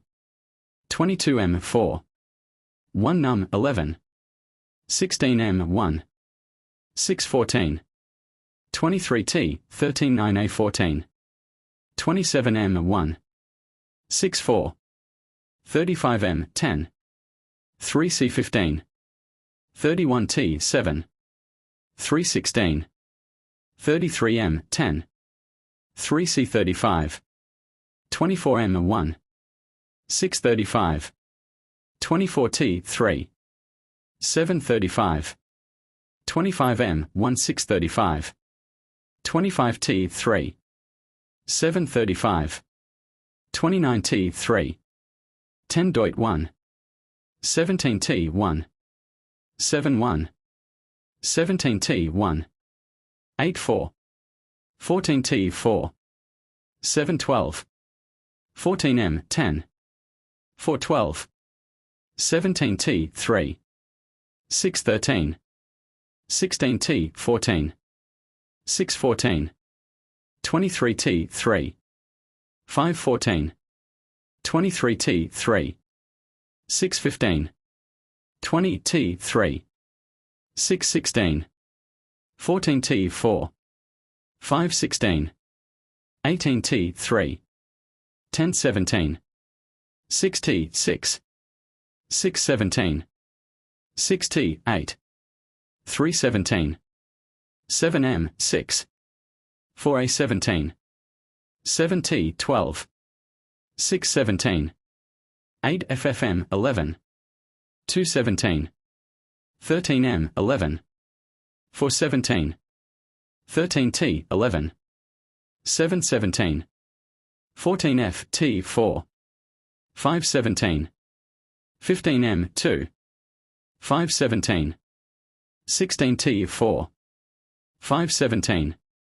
19M 2. 418. 19M 11. 519. 14T 7. 319. 16T 11. 5A 21. 10M 8. 221. 23M 6. 4B 24. 7M 11. 125. 1 to 2T 7. 429. 27T 13. 12.29. 28M 10. 3D 34. 9T 4. 9 Josh 1. 8T 4. 9 6. 25M 6. 2 6. 26T 14. 6 Judge 18. 30T 14. 8 1 Sam 8. 6T 4. 5 8. 20T 4. 5 2. 6T 13. 3 2. 6M 10. 3C 8. 13T 4. 5 2 Sam 3. 31M 2. 3 3. 35T 4. 22 8. 15T 1. 3 12. 8M 2. 120. 3T 4. 2 1 Kings 1. 33T 4. 10 1. 43T 4. 4 4. 20T 4. 5 5. 6T 4. 5 8. 13T 13. 5 16. 34T 14. 7 19. 18T 10. 3 21. 18T 4. 6 2 Kings 2. 5T 14. 10 4. 42T 2. 9 9. 26T 4. 6 30. 18T 2. 10 1 Cron 2. 6T 9. 5 28.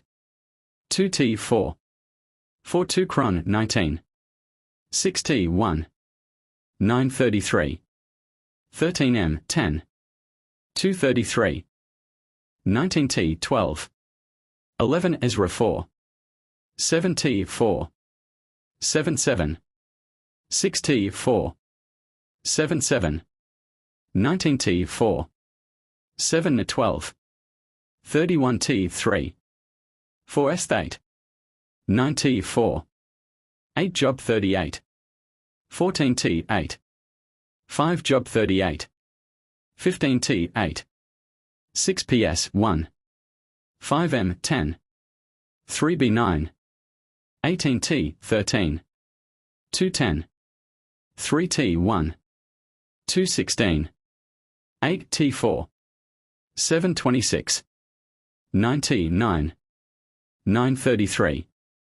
11t 13. 649. 15t 13. 550. 5m 10. 3c 50. 5t 13. 1050. 5t 53. 1182. 1t 1. 995. 11t 13. 10116. 1 fft 13. 3 116. 10t 13. 1 119. 176t 13. 9b prov 11. 10m 4. 5c 11. 10t 14. 10 9. 1 ft 8. 9 16. 31t 11. 8 17. 6t 11. 8 17.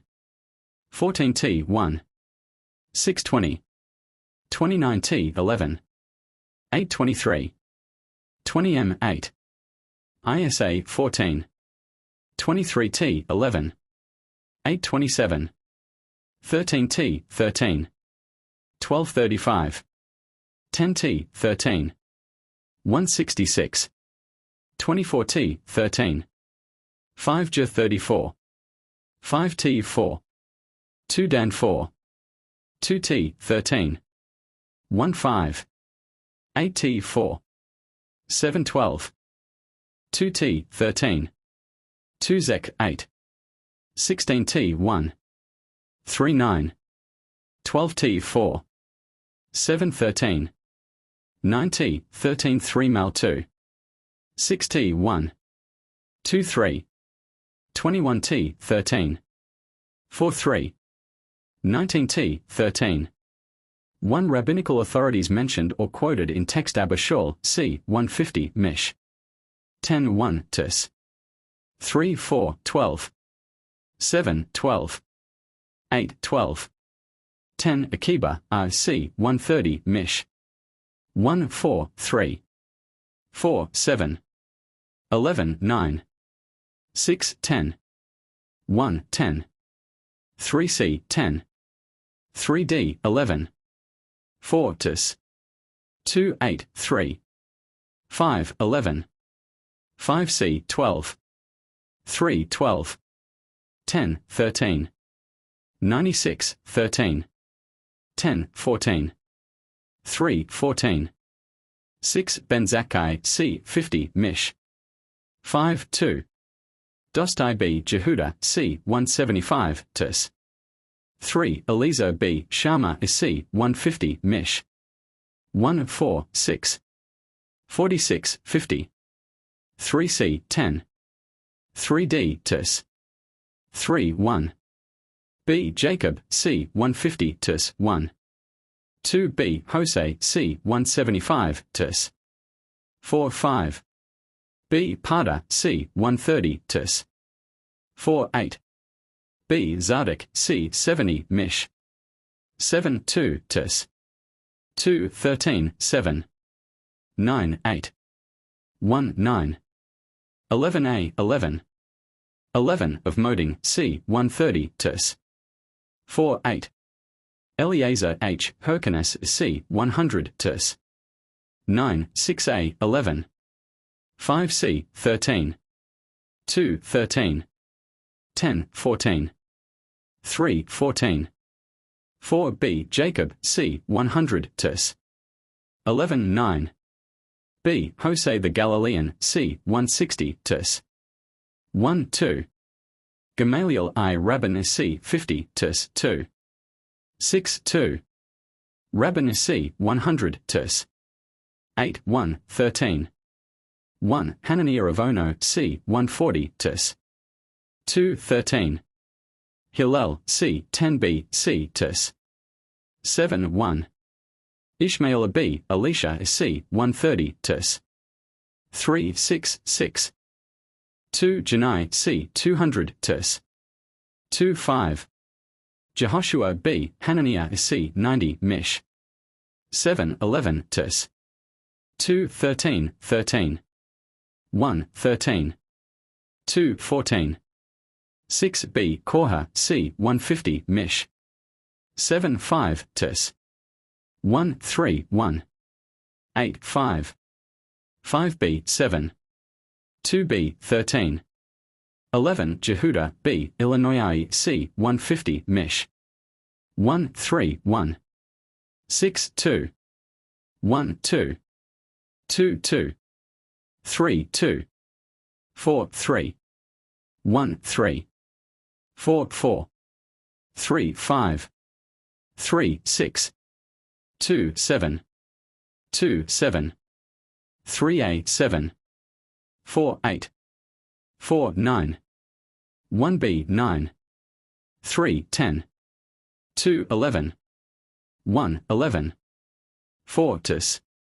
1 1 2, 7 2, 11 3, 9 4, 1 4, 2 4, 5 4, 6 4, 7 5, 1 5, 2 6, 2 7, 5 7, 6 9, 1b 9, 6a 9, 11b 10, 1 10, 3 10, 11 11, 7 11, 11 12, 4b 12, 11b Bethia c 90 tis, 13 6 13, 9b b Lachish c 150 tis, 1 7, b Tabbai c 80b c tis, 6 6, Jehuda Hanasi Rabbi c 178 d tis, 1 1 1, 5 3, 7 3, 9 4, 7 11, 8 13, 12 Yohanan b Baroka c 180 Mish, 11 1 Hosea b Halafta c 150 Mish, 3 4 5, 1 6, 4b 9, 4 tis, 1 2 2, 1 2, 7 3, 5 4, 5 4, 7 7, 1 9, 1a 9, 4 10, 2 11, 1 11, 5a 12, 5 14, 6b Jehuda b Illinois c 170 Mish, 8 3 tis, 9 4 11, 1 the Galilean c 180 tis, 3 8 14, 6 Mir c 150 Mish, 1 1 1, 2 2, 1 3, 1 3, 2 6, 3 6, 5a 7, 8b tis, 1 1 1, 2 2, 1 2, 9 5, 1 5, 2 6, 4 7, 7 8, 6 9, 7 11, 7 14, 6 Menahem b Hosea c 190 tis, 13 6, Nehemiah c 150 Mish, 1 6 9, 1b 10, 3b tis, 3 9 5, 2 Nerai c 160 tis, 4 5, Papias c 130 tis, 2 13, Rabbi c Jehuda Hanasi, Shimeon b Jokai c 150 Mish, 1 3 2, 4 3, 3 7, 1 9, 2 9, 3 tis, 2 7 2, 8 2, 11 5, 5b 9, 6a 10 5 11, 5b 12, 2 12, 4b 14, 1 14, 4 14, 5 14, 13b Eleazar c 180 tis, 4, 8, 9. 1a, 10. 5, 11, 6a, 14. 10b, Gamaliel, c. 150, Mish. 1, 2, 3. 8 tis. 1, 9, 2. 2, 2. 5, 2. 13, 3. 10, 7. 1b, Jehuda of Kephrakos is c. 150, tis. 2, 11, 11. 5b, 11. 8, 13. 12b, Menashe, c. 550, tis. 1, 6, 13. 11b, Shada, c. 80b, c. Mish. 6, 4b, tis. 6, 6, 8. 3, the Temanite, c. 128d, tis. 12, 3. b, Zoma, c. 130, tis. 3, 5.